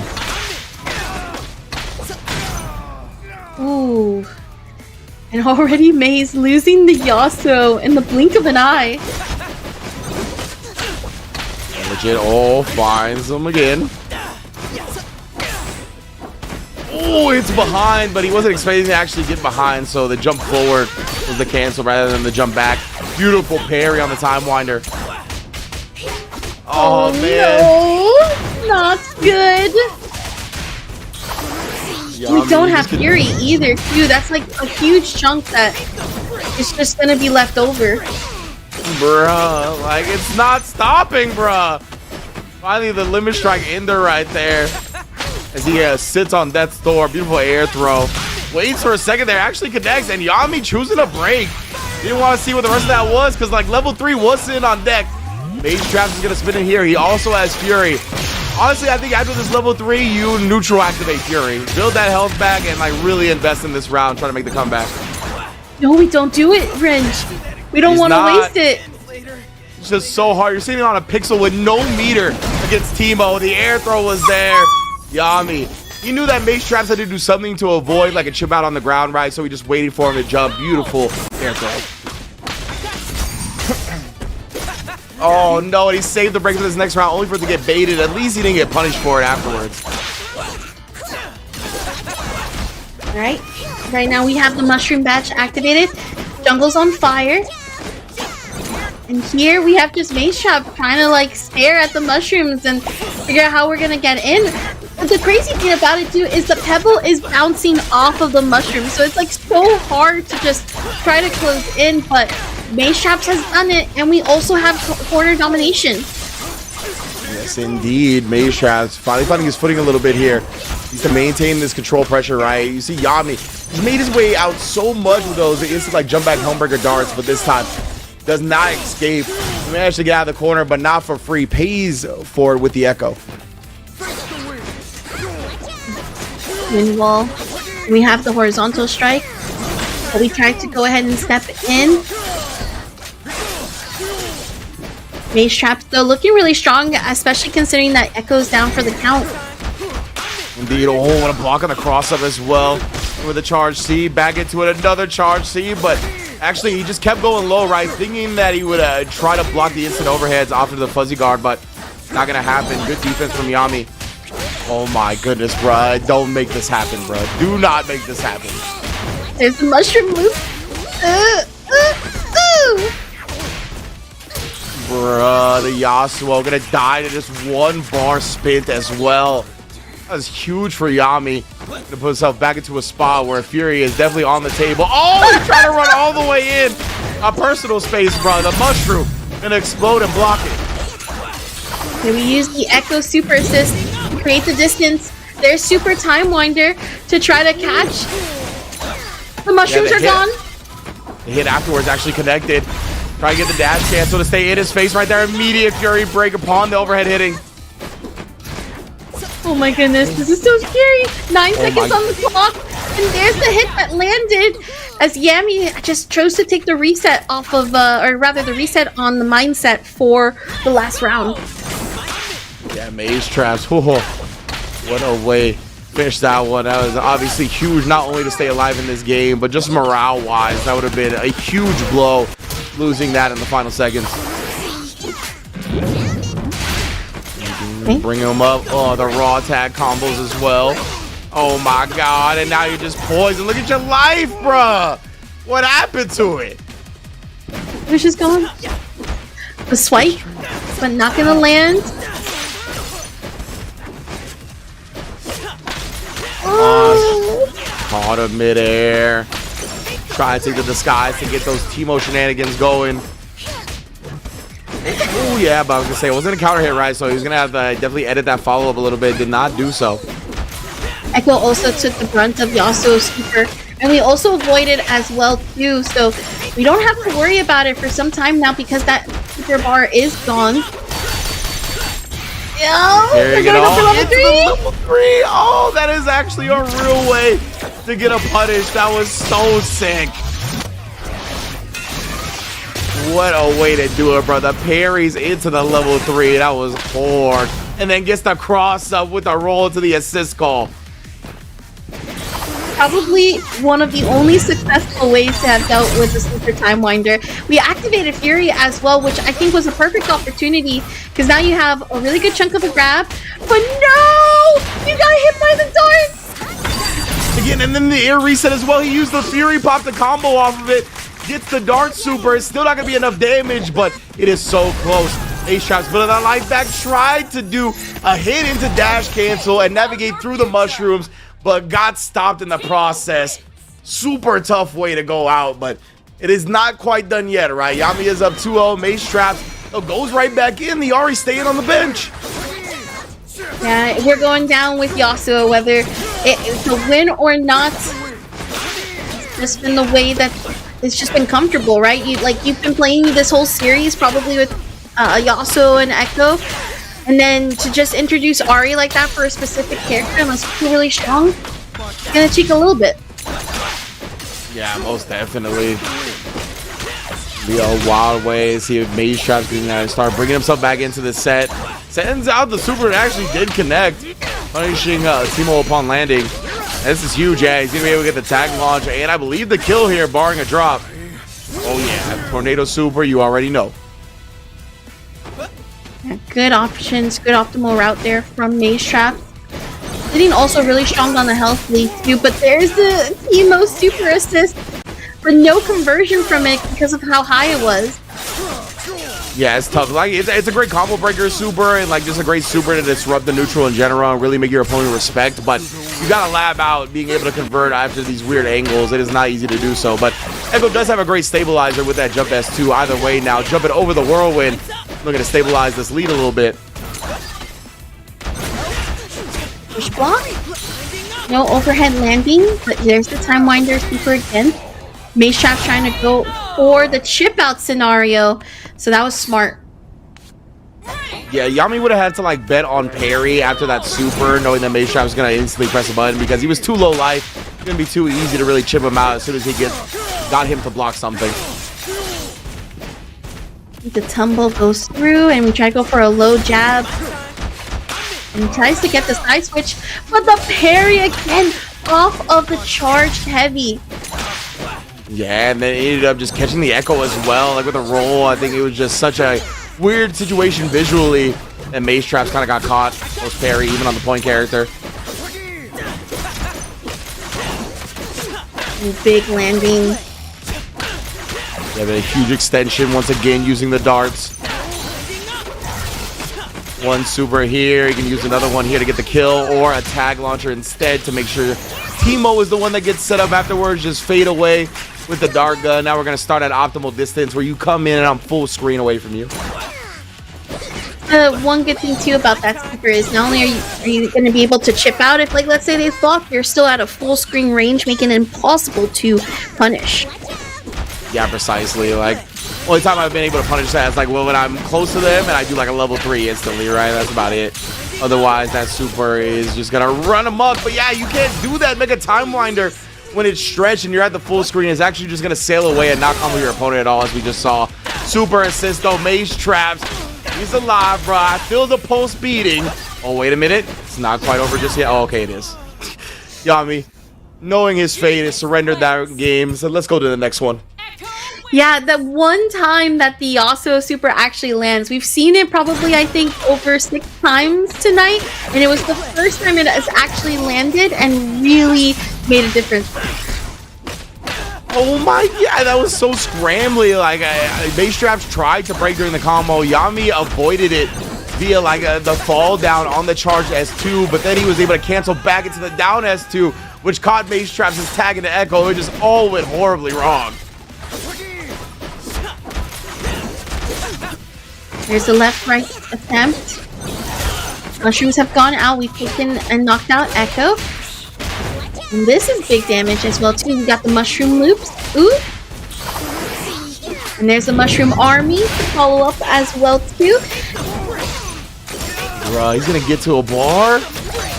Oh my god, he did actually get to a bar, but he didn't even need to. He didn't even need to spin the super. Just another tag into Teemo, another perfect for Yami as he puts himself on set point. I feel like Yami woke up. I don't know about you, but I feel like after that match with Hikari, Yami woke up.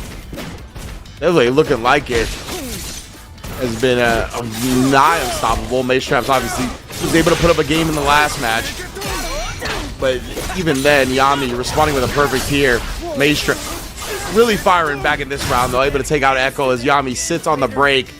Maybe saving it for the final round, maybe saving it if Teemo starts getting going. This is also like full health bars almost that we are just starting to chip out now.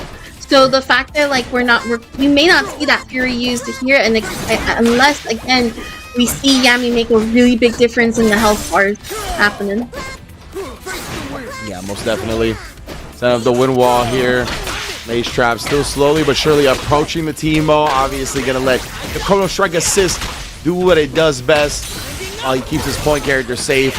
Combo into there. He won't get to the second level one, so we just go into the tag launcher. That is a dead Teemo. Spin the extra 2 bars. You already know. Can't take it with you anyway. Props to Yami though to really hold on to that Fury like we were talking about before. You know, it's the decision makings that we want to try to keep in mind because that's the only resource that's playing over just in general. Yeah, precisely. The only one that carries over round to round. And an early break here from Maze Traps, trying to prevent Yami from getting his game going. Sends the level 1 as well. Dodges it. Oh my goodness, the pebble. Actually, the bouncing of it and a beautiful tag timing from Yami to take advantage of Maze Traps, looking to punish with the jump in. Oh man, so good on the first block, but it's inevitable when Echo is in install super. Did drop the kill combo though. This is a huge chance. Oh. That was also a parry that was trying to be baited out and fortunate there. Oh no! What do you mean maintenance notification? No way! An actual maintenance notification! They're still going!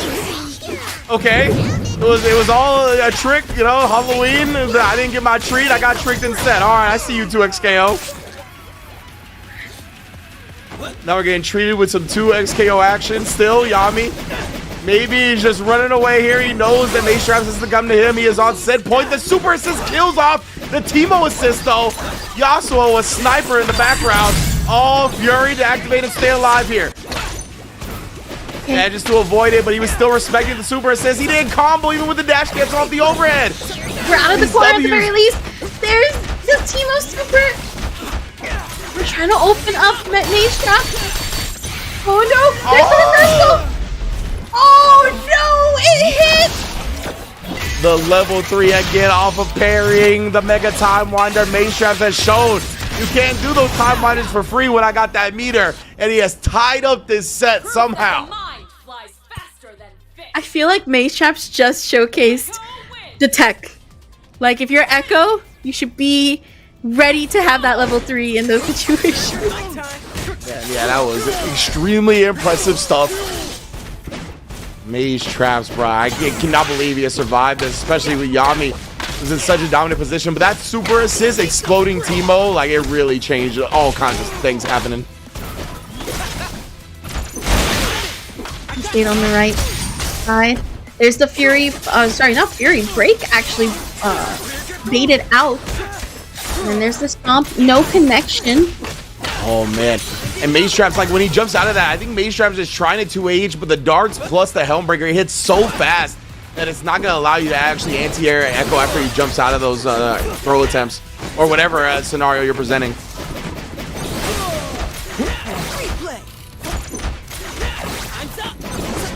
Well, and then, yeah, using the pullback follow-up as well to make sure that it's stayed safe, excuse me. Fury has been activated, but this is going to be quite a bit of a long combo, especially considering that we have 2 bars to work with, plus we still have Teemo available.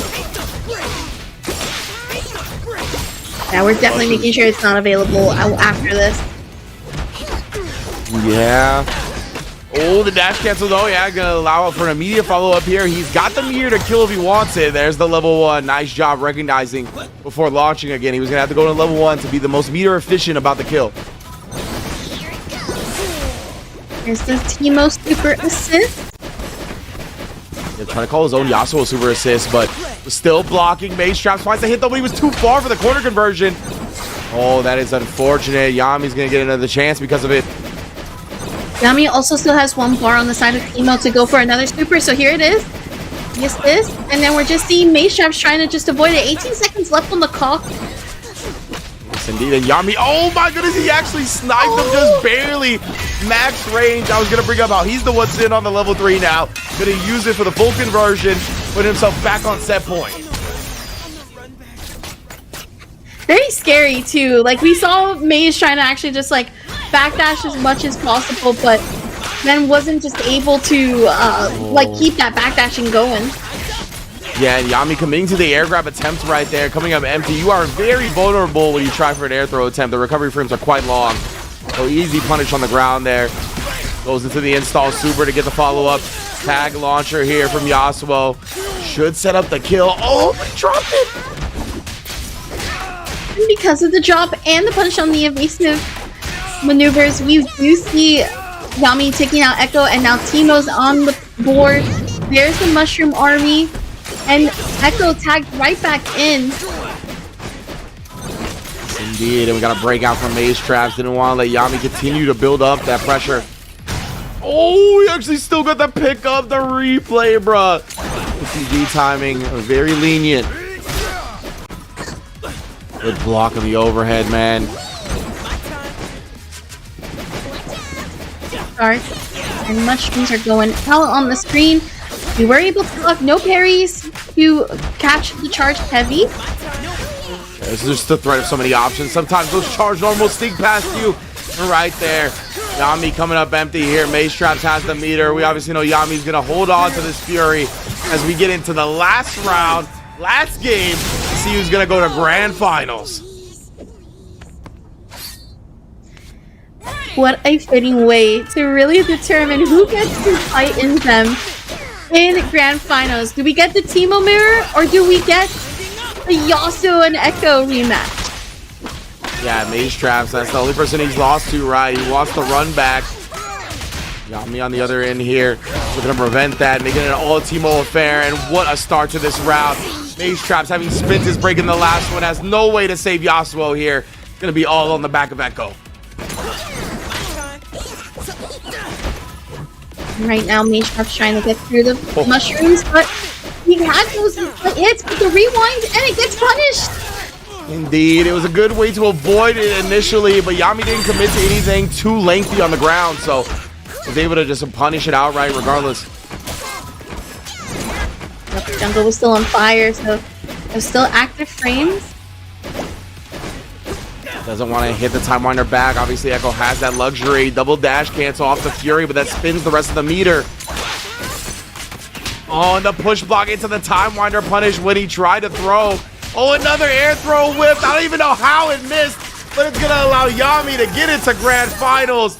Heartbreaking way to go out for Maze Traps, but man, hell of a set between both players. Yeah, that was a really back and forth set between the two, as we'll be seeing Yami meet Inzem for the Teemo mirror. Let me tell you something, Ringe. Are you ready for some mushrooms? Action all day, every day, everywhere you look, bruh. Gonna be a mushroom garden. I think so. Is this a true mirror? Like it's Echo and Teemo for both sides? Yeah. I believe it's Echo Teemo both sides. Teemo Echo, I should say, with 2x assists from both sides. I believe it is a true through and through mirror. Oh my goodness.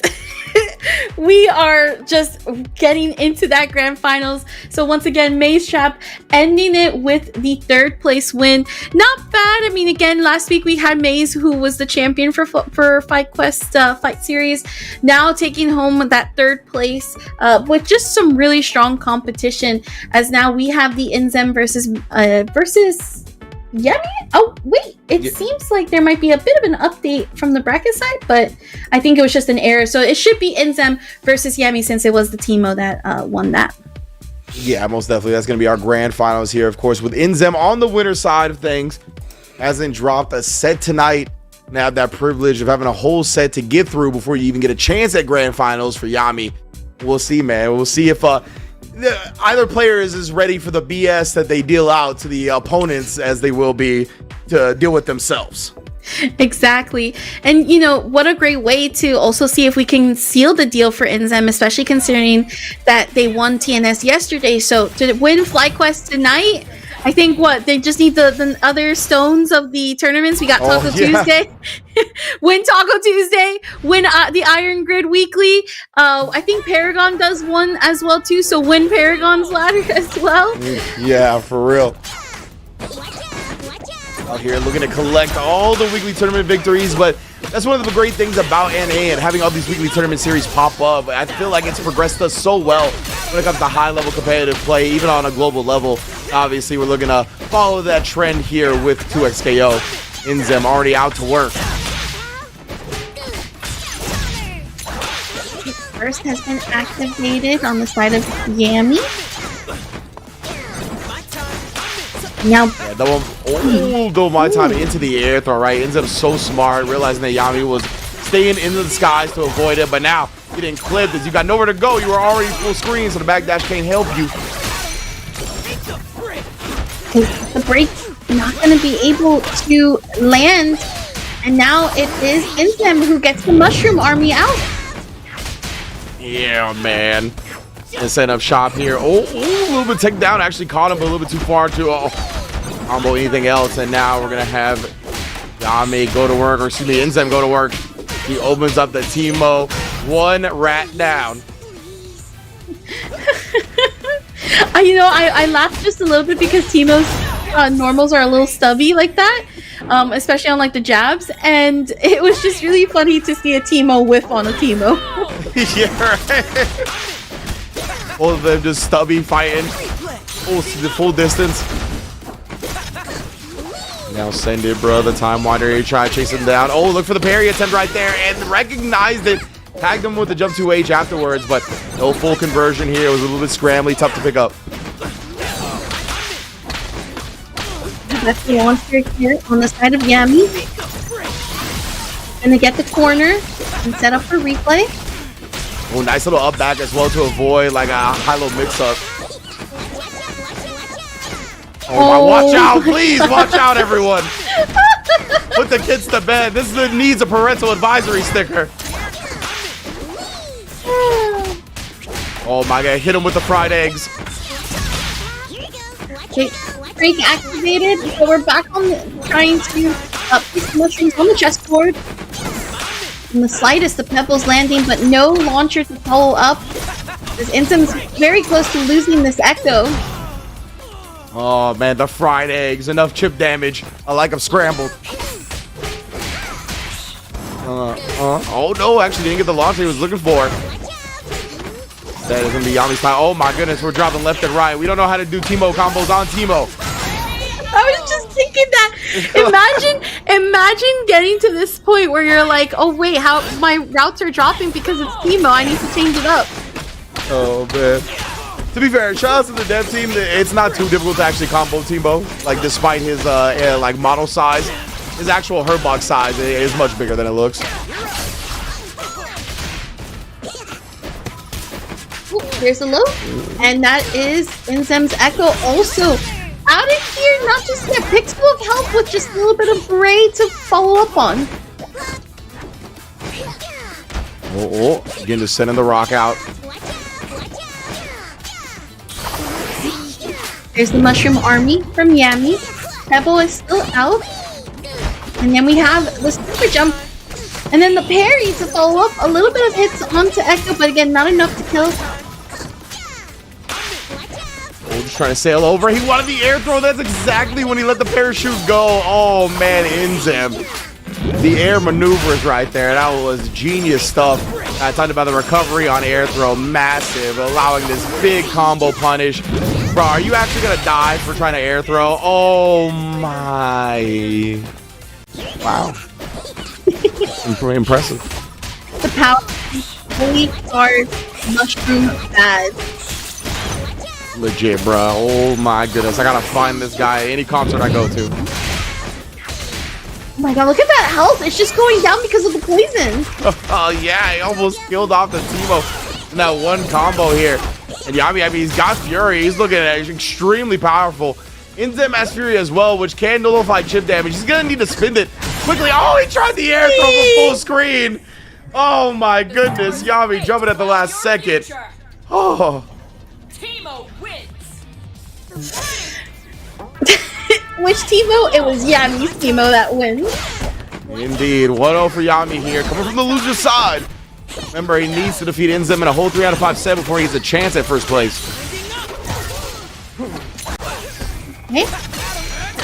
Big hits here for Yami, who's just been playing out of their minds. Yeah, legitimately.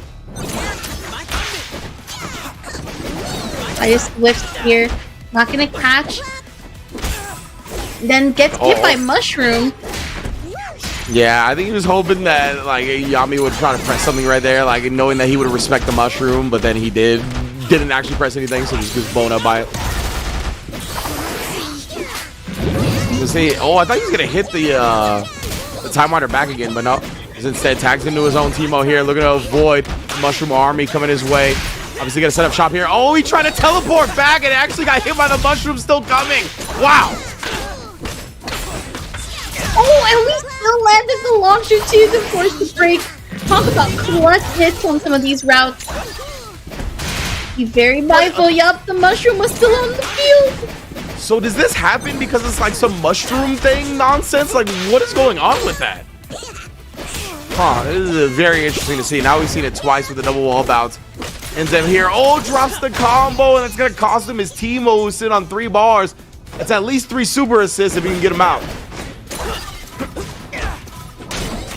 Oh, there's the overhead that catches Yami off guard. And I even need to use the super assist for that one, right? The darts providing more than enough to convert from the overhead.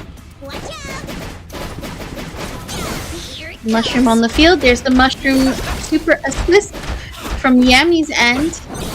You can jump up and hit Teemo during that, by the way, but it's tough to do so and get away with it. There we go.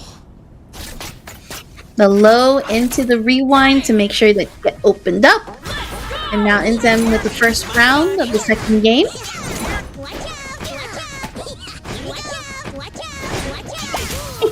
I'm watching out, Teemo. Don't worry, brother. You can say it 20,000 times. You can spam your Q, your pings 20,000 times. We get it. No worries. Hot stuff and all that. We know. Horizontal Time Winder, which I do like, because it does force, it does keep the Inzem from actually advancing. Oh, that was actually gross. Little float over. I think that was supposed to be instant overhead, but it didn't clip, but then it crossed up with a charge heavy. And yeah, he's got got a slingshot badge on one side, a mushroom badge on the other. Hot stuff, bro. Oh.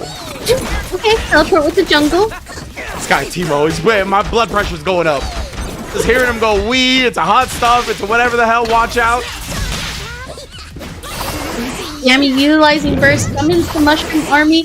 We see instant summon as well too, sets up jungle. And just wait patiently. Oh, my surprise.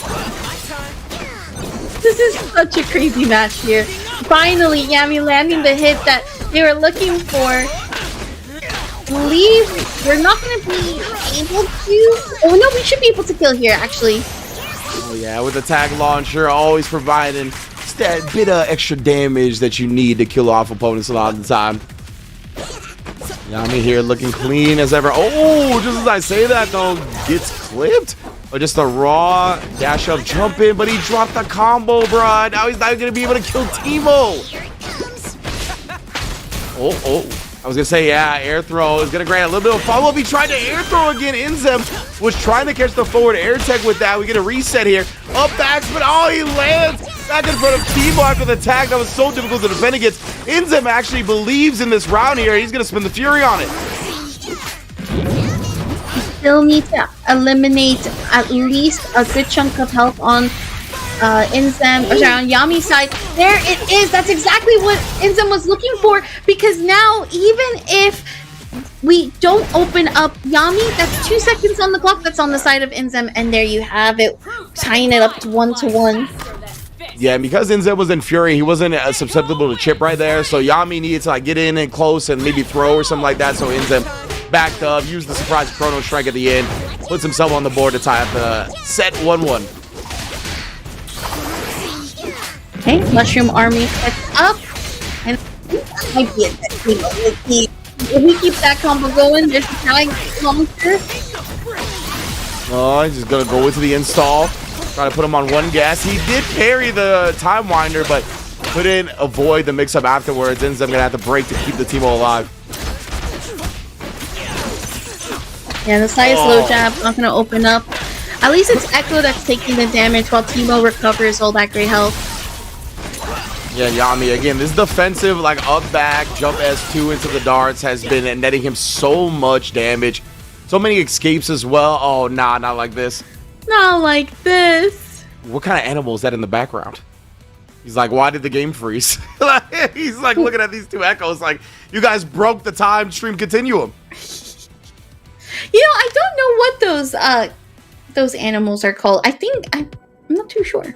Actually, I need to brush up on my League lore, low-key.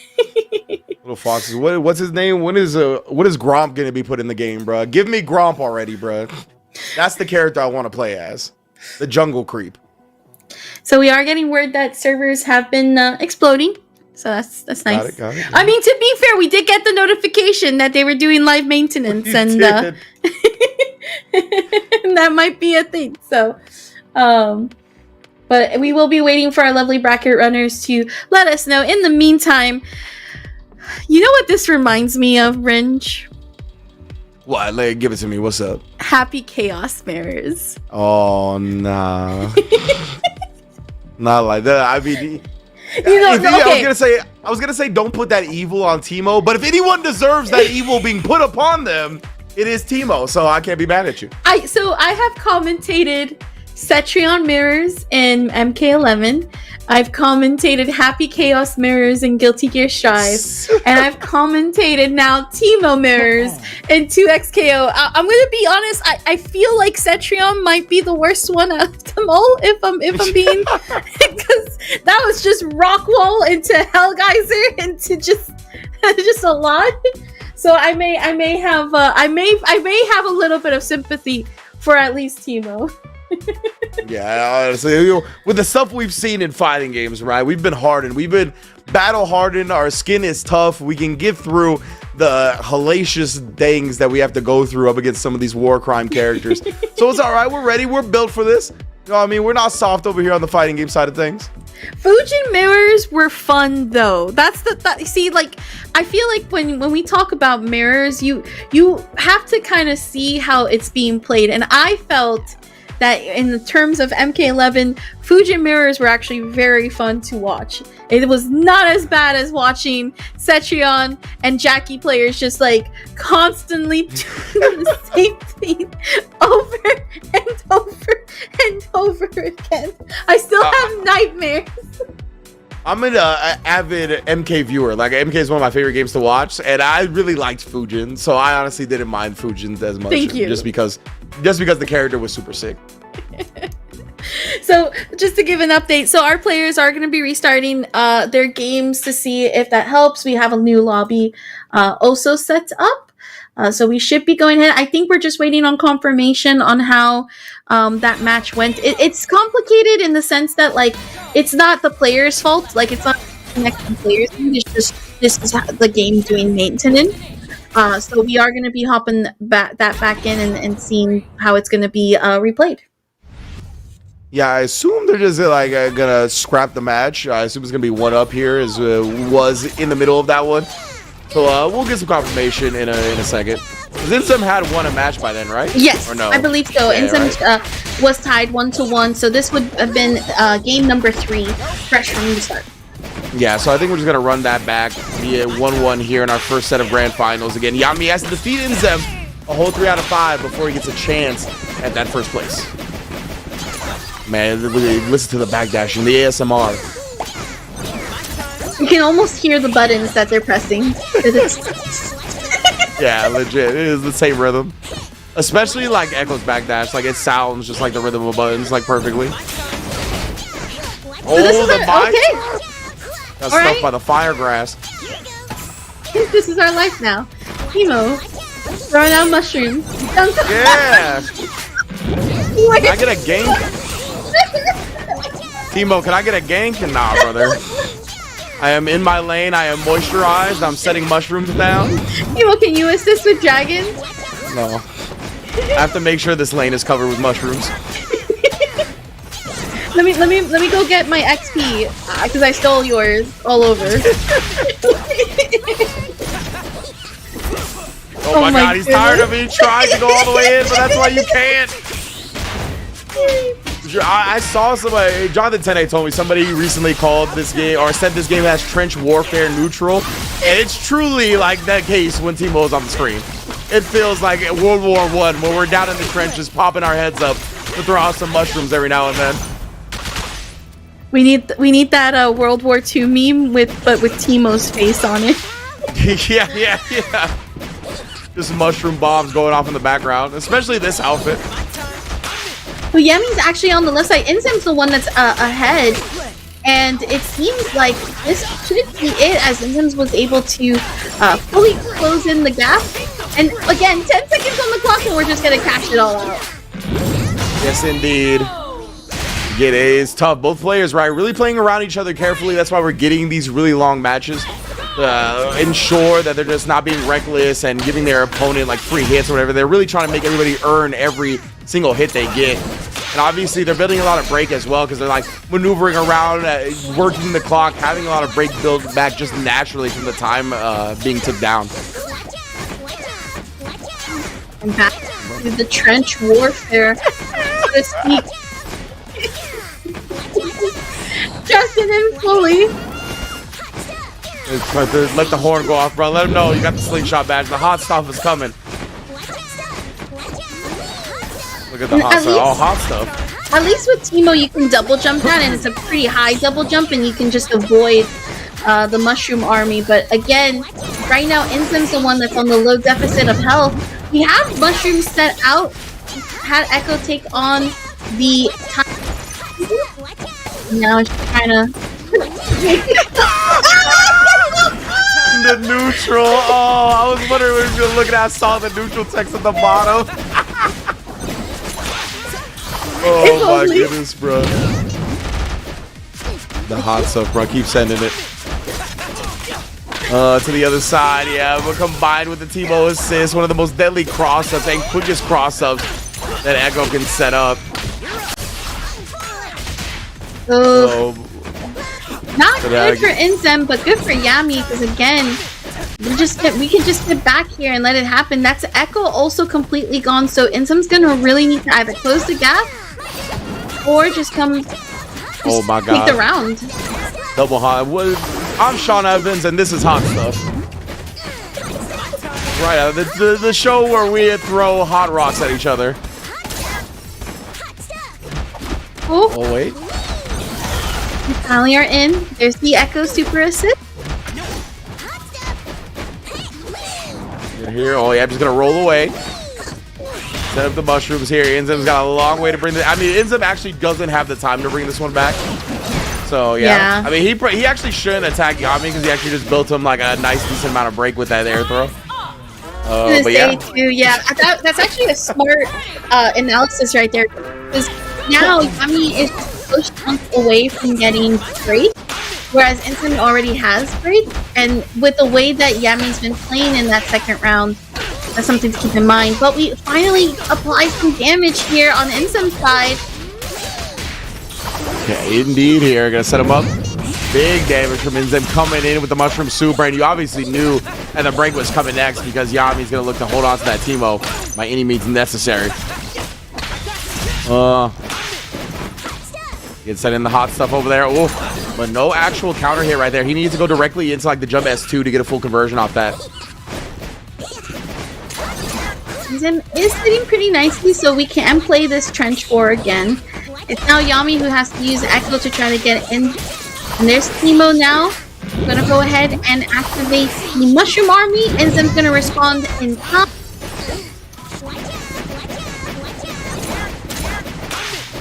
Bruh. Oh yeah, I was gonna say the backdash, you were at the edge of the screen, but the tech forward.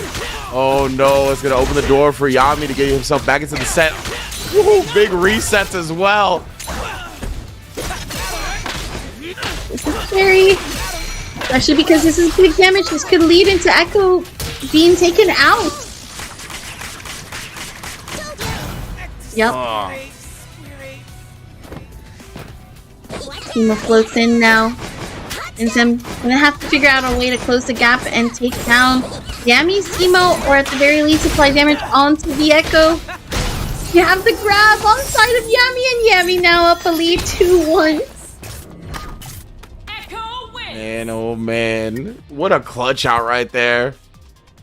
Yami able to get himself on the board again here. 2-1, one game away from a reset break. What a round start here for Yami, who's actually been just trying to make a comeback from losers for quite some time and has just been really dominating this both mirror match and just the previous matches before.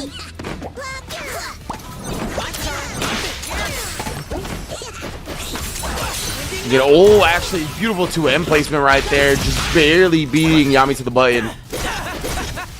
Oh, yeah, sends it back, and I love that cancel into the roll afterwards off of the Time Winder hit. Managed to avoid the dash up button. Pebbles. No. Oh, the air throw whip. Huge for Insem.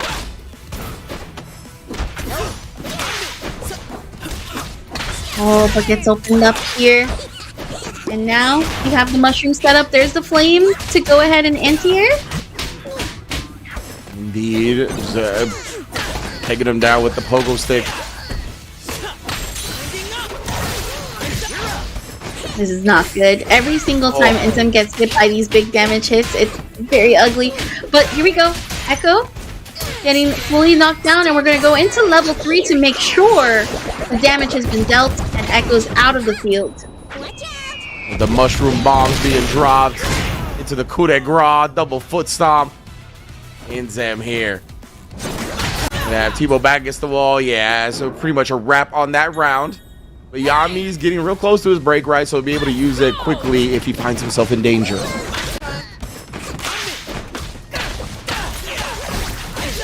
Now we're starting to close in on these gaps a lot earlier inside the round than before. And this is huge for Yami because now Insem Teemo, so much damage applied. Legit, bro. He do not stop. Yami coming right back at him, trying to force Inzem into a tough position. That's exactly what he's been doing. Mushrooms in the corner. We've seen Yami do 2 perfects tonight. I'm very scared to see another one. Man, yeah, it looks like we're gonna get it though. Cleans up the round. Yami once again, another round. We're not even a scratch was taken. Little push block away. Oh, trade combo. All these processing speed just been on another level though. Inzem finds the air throw, avoids a lot, showing respect to the Teemo. Able to delete the mushroom in the process of applying that pressure. There's the mushroom. Right back at you. And they're both at the same time trying to clash against each other, but it is Yami who bears the brunt of it. At least their assist. Exactly. Echo definitely get clipped for a good amount of damage that time, but Yami's the one that finds a significant hit here. Able to put it into the scrambles in the neutral and get in the face of Inzem. Oh, he tried the air throw, immediately jumped back though, but couldn't find the punish afterwards. And again, the dart plus the Echo assist, just smothering Inzem in the corner here. Yami, one character away from resetting the bracket. Oh, I see that bracket reset is incoming very quickly. Especially with all that poison that was being applied. We're gonna get that level 3 right here. Yami, who was telling Enzam, go ahead and just mop me. Instead, mopping Enzam to be able to initiate a grand finals reset. We got more Teemo mirrors coming your way. Woo! Yeah! Let's go right now. Teemo in the building, doing his thing. Yami versus Inzem. All knotted up, 0-0 here. Yeah. We're both laughing and crying at the same Oh yeah. Oh yeah. Oh my goodness, so there's the overhead already opening up. And here we go, launch, and straight away being able to set up, gets the tech row grab, and another mushroom army for your troubles. Oh my, bro. Yami cleaning it up, bringing the broom out, sweeping them under the rug. Echo already down here. Teemo back against the wall. Oh my god, he was trying to skate down in with the heelys. I've never seen a Teemo move forward for that long before. This is my first time ever seeing his run animation. Push block, and then we also catch Inzem with the time winder. Here's some more mushrooms for your troubles, Inzem. We narrowly avoided, but we have the tech air tech grab. Wow, stuff right now.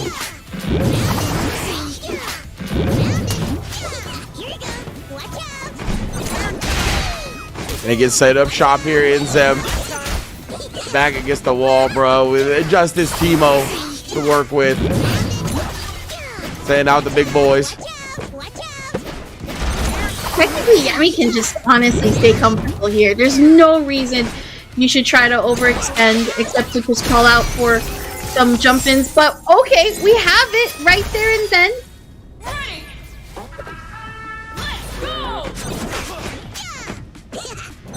And back into the full screen. We're going to start off round early with the mushrooms coming through. And I almost felt like Teemo was kind of invisible for a second, but we hadn't activated invisibility just yet. Yeah. And now, oh, just gonna drop the mushroom up from the backpack, the parachute in the sky.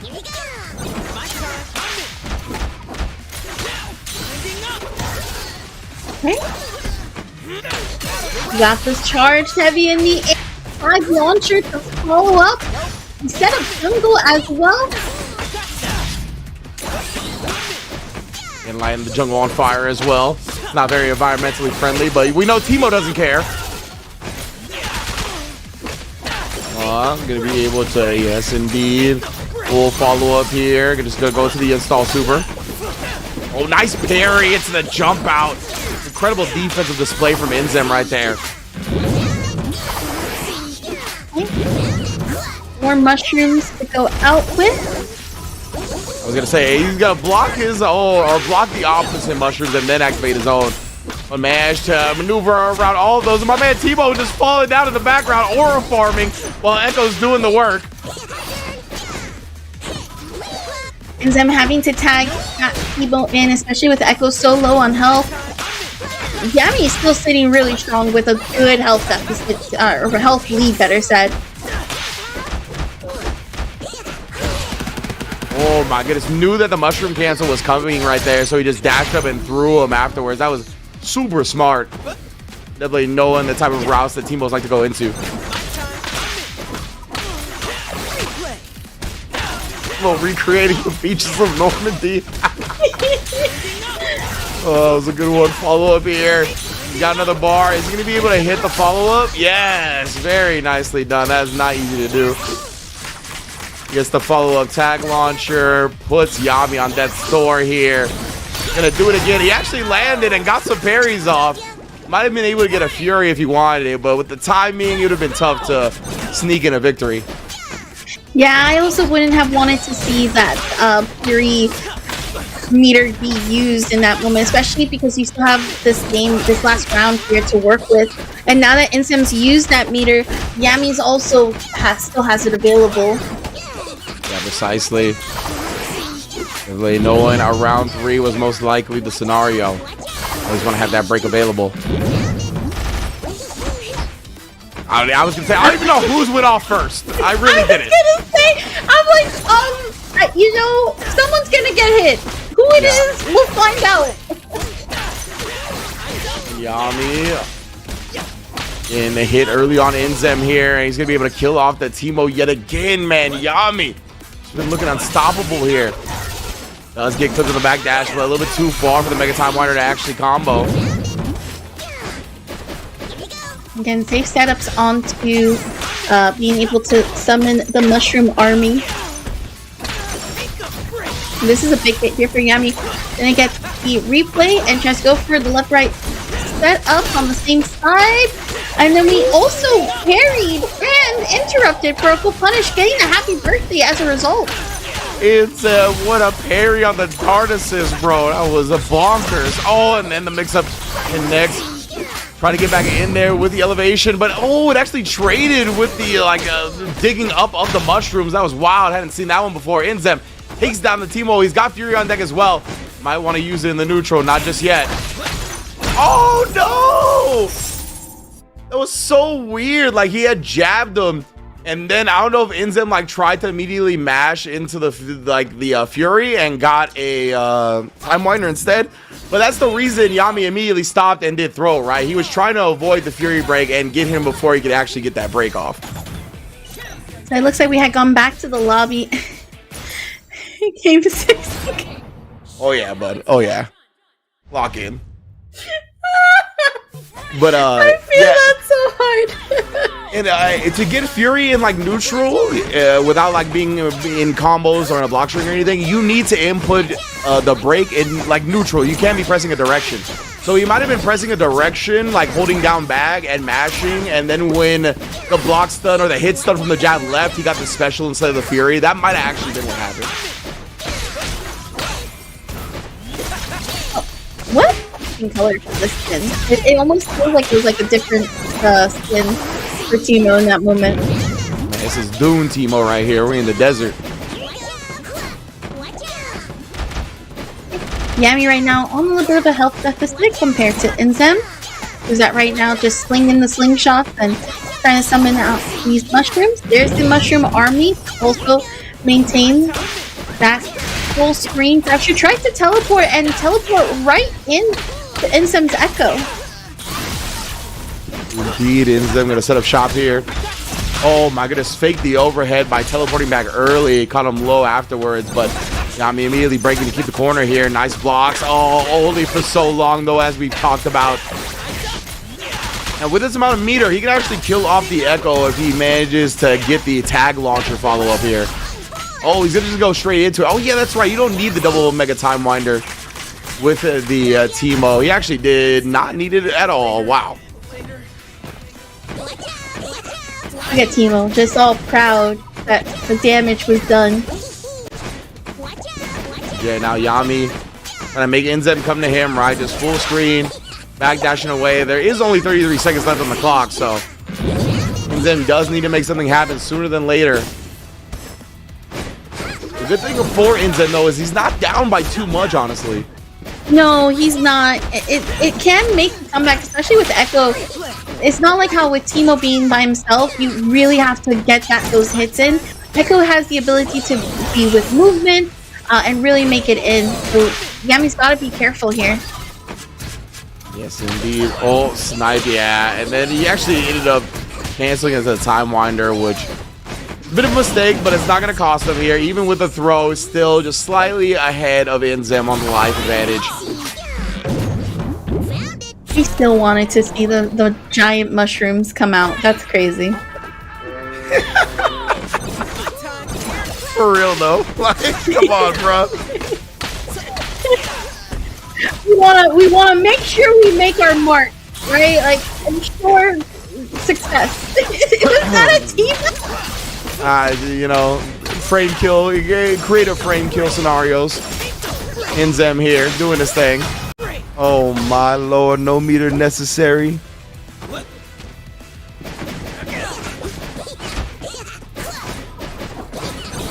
Poison mushrooms. Poison's badge is actually activated on the side of Inzem. So this is a big pickup here. Could be a very strong way to close out this round, even with the parry punish. Yeah, right there. Did parry the time winder, went low immediately afterwards. Pretty much nullifying any chance that Yami had to take a turn after the successful parry, right? Inzem with his own perfect, actually. But if you parry the time winder and then if Inzem had been doing what he'd been doing, which is like a immediate roll, then you get a chance to actually like do something. But Inzem filled that gap that normally he left before. It was a really great adjustment.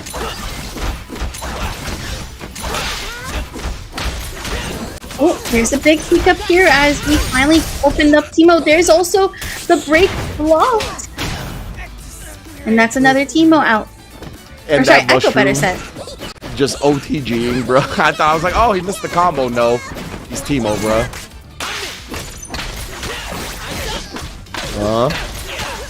Yeah. Okay, tag launcher. And then now straight into the darts. I think we might notice that, oh no, we're going straight for the mushroom. Which I like to, considering that it was actually air teching towards the mushroom. Yeah, 100%. Inzem able to tie it up. It felt like Teemo activated the mushroom explosion thing while he was like hovering above it, like outside of the range of having to actually block it. That was interesting. I hadn't seen that before. Something to note for later research. All right, tied up 1-1. It will be very interesting to see how Yami's gonna adapt here. I feel like Inzem kind of like has a burst of energy right now, but Yami's right now with the round start in their favor. Wake up special, and then now the Echoes is coming in to also tag in. Oh, set him up big time. Yeah, that's a great way to get past a lot of this too. Oh, but you're not gonna be able to get the follow-up, so the mushrooms are just sitting there. Jump cancel, avoids the burst, but he drops the combo, blocks the get-up attack to get the punish that he should have got before. Oof. The jump-ins from Inzem, able to get some damage a little bit to Teemo, and then now with the way that this is looking, we could be seeing an Echo being lost very soon. Not too soon though. Yeah, if Inzem did the real OS right there, he actually would have thrown the roll, but Yami hadn't really shown that he was willing to roll off those setups. So he picked the perfect time to do it when Inzem had stopped doing the real OS to beat roll. And yeah, it was perfect. Got away with it.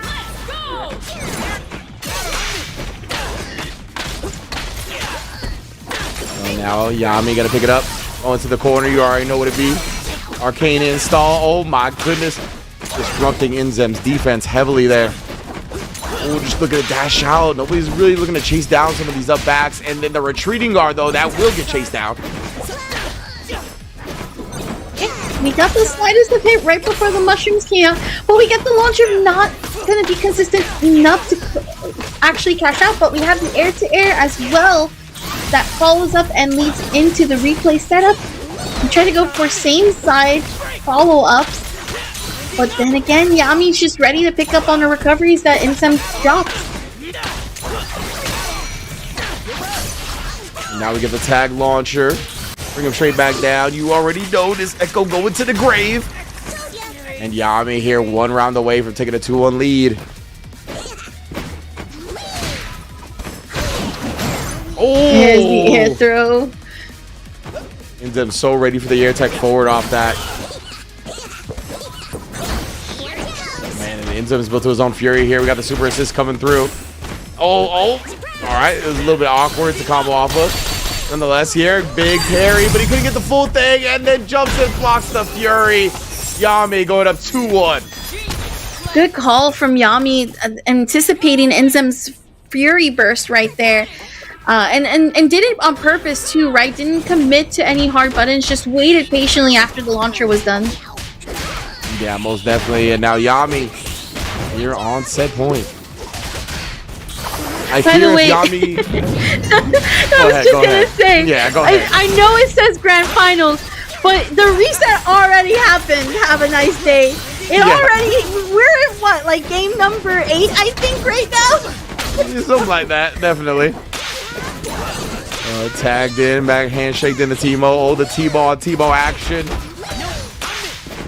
Ooh, reset Yami. Yami was in losers and he beat Inzem 1 set, and now he's on the verge of doing it again. Oh, big anti-air. Then set up the shroom, not respecting the get up attack though. Oh, chased down. Needs conversion as well, no counter hit necessary. Oh, he was trying to dance on him and he just ran it and the mushroom straight into his face. Inzem needs to actually get this Timo off the board right here. So every damage counts, and that is going to be Timo out of Yami's side. We still have the Echo though.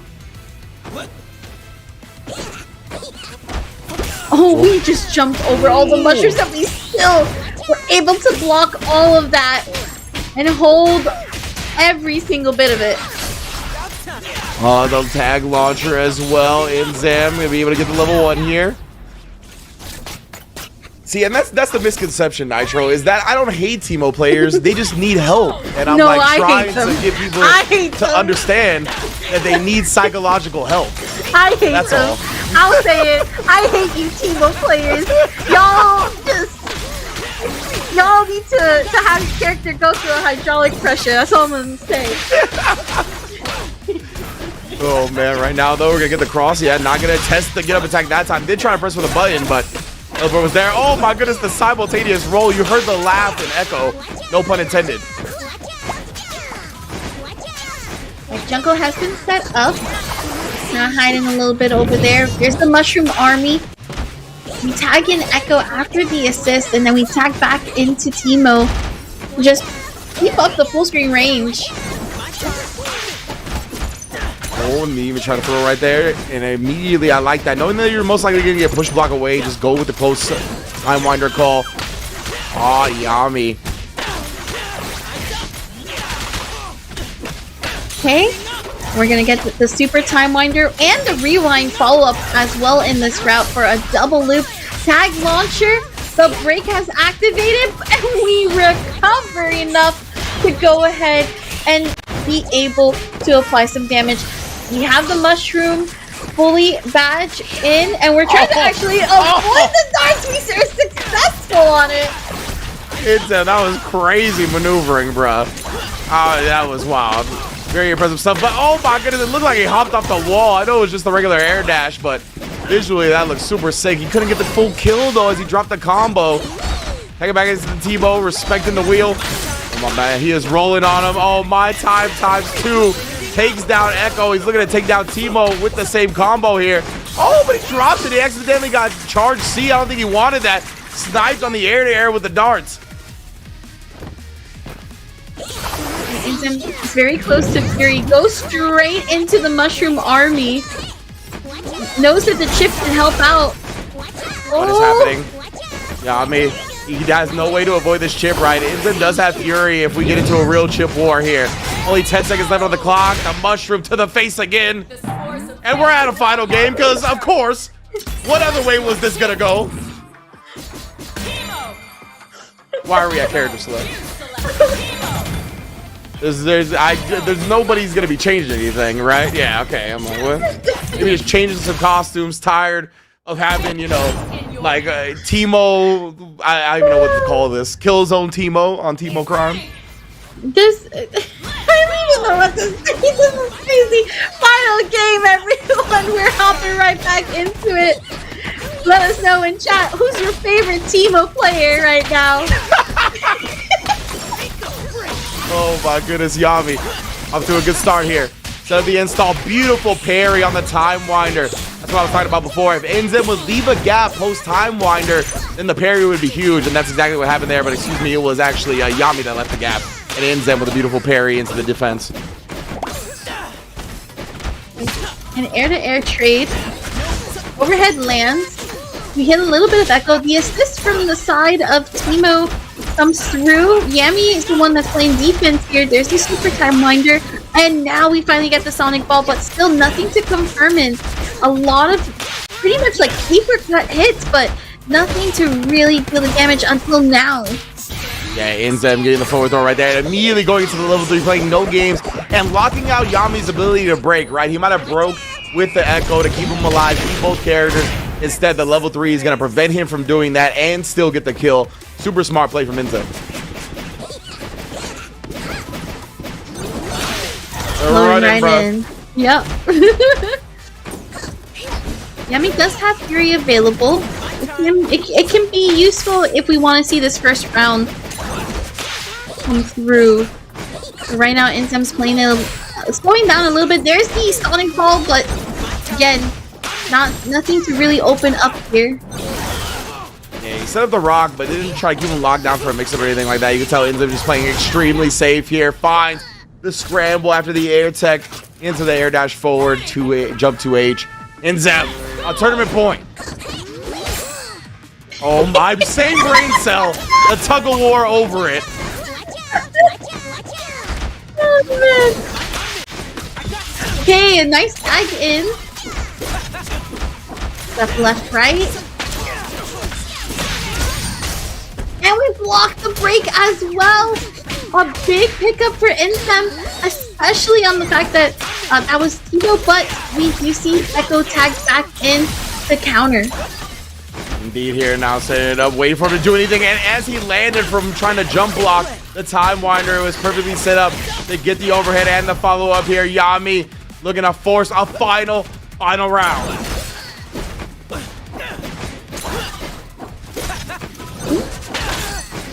Oh my goodness. The 2H, and he jumped the right way as well. Beautiful recognition from Enzem, knowing that 2H was going to hit while Echo was crossing up. It's such a tricky thing because, again, the way the game can autocorrect you gotta be very mindful. The overhead, though, definitely punishing Yami on that side as well. Now it's just trying to avoid. We have the super Time Winder that comes back, but unfortunately, Echo is hit, so it disappears. Yeah, exactly. Actually getting connected with Teemo, just notified one of the darts. Will allow him to land at the perfect space to punish Echo outright. Enzem's got Fury available as well. Yami's not too far from it on his own right, though. He's going to get it before he gets killed off, even with the throw here.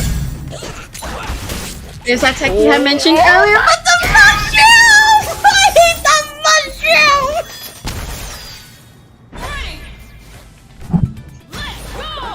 mushroom! Wild stuff right now. Final game, final round. Indeed, with no players having break either, right? Both of them used Fury to end that last round, so it's going to be a long time before either player breaks up a combo here. Enzem drops his. Oh no! Just as I was talking about, there was going to be no escape from the setups or the combos. Enzem, that is a huge drop right now. Very much so a big drop. This is not good. Oh, he lost the Teemo. Yup. Oh my goodness, and he's gonna have to do some work himself before getting that Fury back. If it's just gonna be him taking damage, he's gonna have a low life before getting that Fury, and that's not where you want to be.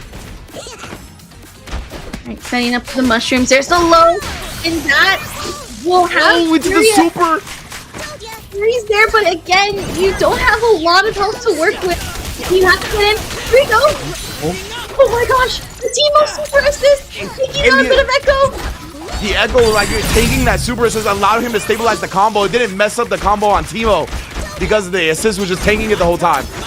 What a dash block there, respecting the assist calls as well. Gets the cross up and then the overhead connects. Yami takes it, proving the Tebow superiority and winning the FlyQuest Fight Series.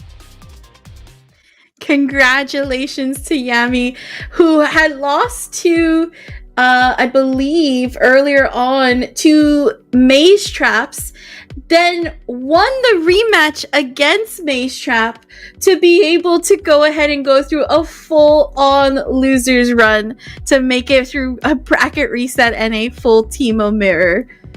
That was nuts. Yeah, both good. Big ups to both of the players, though. They really played phenomenally well. Like, I know we were memeing a little bit, you know, talking our shit, but that was honestly amazing play from both sides. I know y'all dropped more than y'all wanted to, but there was a lot of impressive displays, stuff that was like literally made me jumping out of my seat. So I can't hate on that whatsoever. It was fun times, to say the least. For sure, for sure. And just to go ahead and start wrapping up here so that we could go ahead and announce our top 4. So that puts Yami at first place, Inzem second, Maze Traps third, and Hikari fourth, which is your top 4 in the money. Again, really good jobs to all of our players as well as to our players who qualify for top 8. And then, of course, our players who also qualify for top 16. It was a really good showing of some 2XKO. It was really awesome. Ringe, you got any final thoughts? Nah, man. Good stuff to everybody. I want to give y'all a heads up about FlyQuest, what they got going on. Of course, Punk trying to qualify for Capcom Cup this weekend coming up. Or it's not this weekend, right? It's like next weekend, the Chengdu Major. I believe the Chengdu Premiere coming up very soon. And then, of course, the next month is going to be SFL US with the team of Punk, Nephew, Psycho, and Riddles, all on Team FlyQuest. So you already know what's coming down the pipe hot and heavy. Oh, we're also live with Worlds right now. Of course, FlyQuest is a major part of Worlds every year in League of Legends, and that's obviously very appropriate considering this was just a 2XKO tournament. Very much so as well. So thank you guys so much for tuning in. We really appreciate you all for enjoying some more 2XKO matches. Remember, as always, that you can go ahead and sign up for future FlyQuest Fight Series 2XKOs every Friday. And good luck to FlyQuest for their World's Championship with League of Legends. And we will see you guys in the next one. Bye-bye.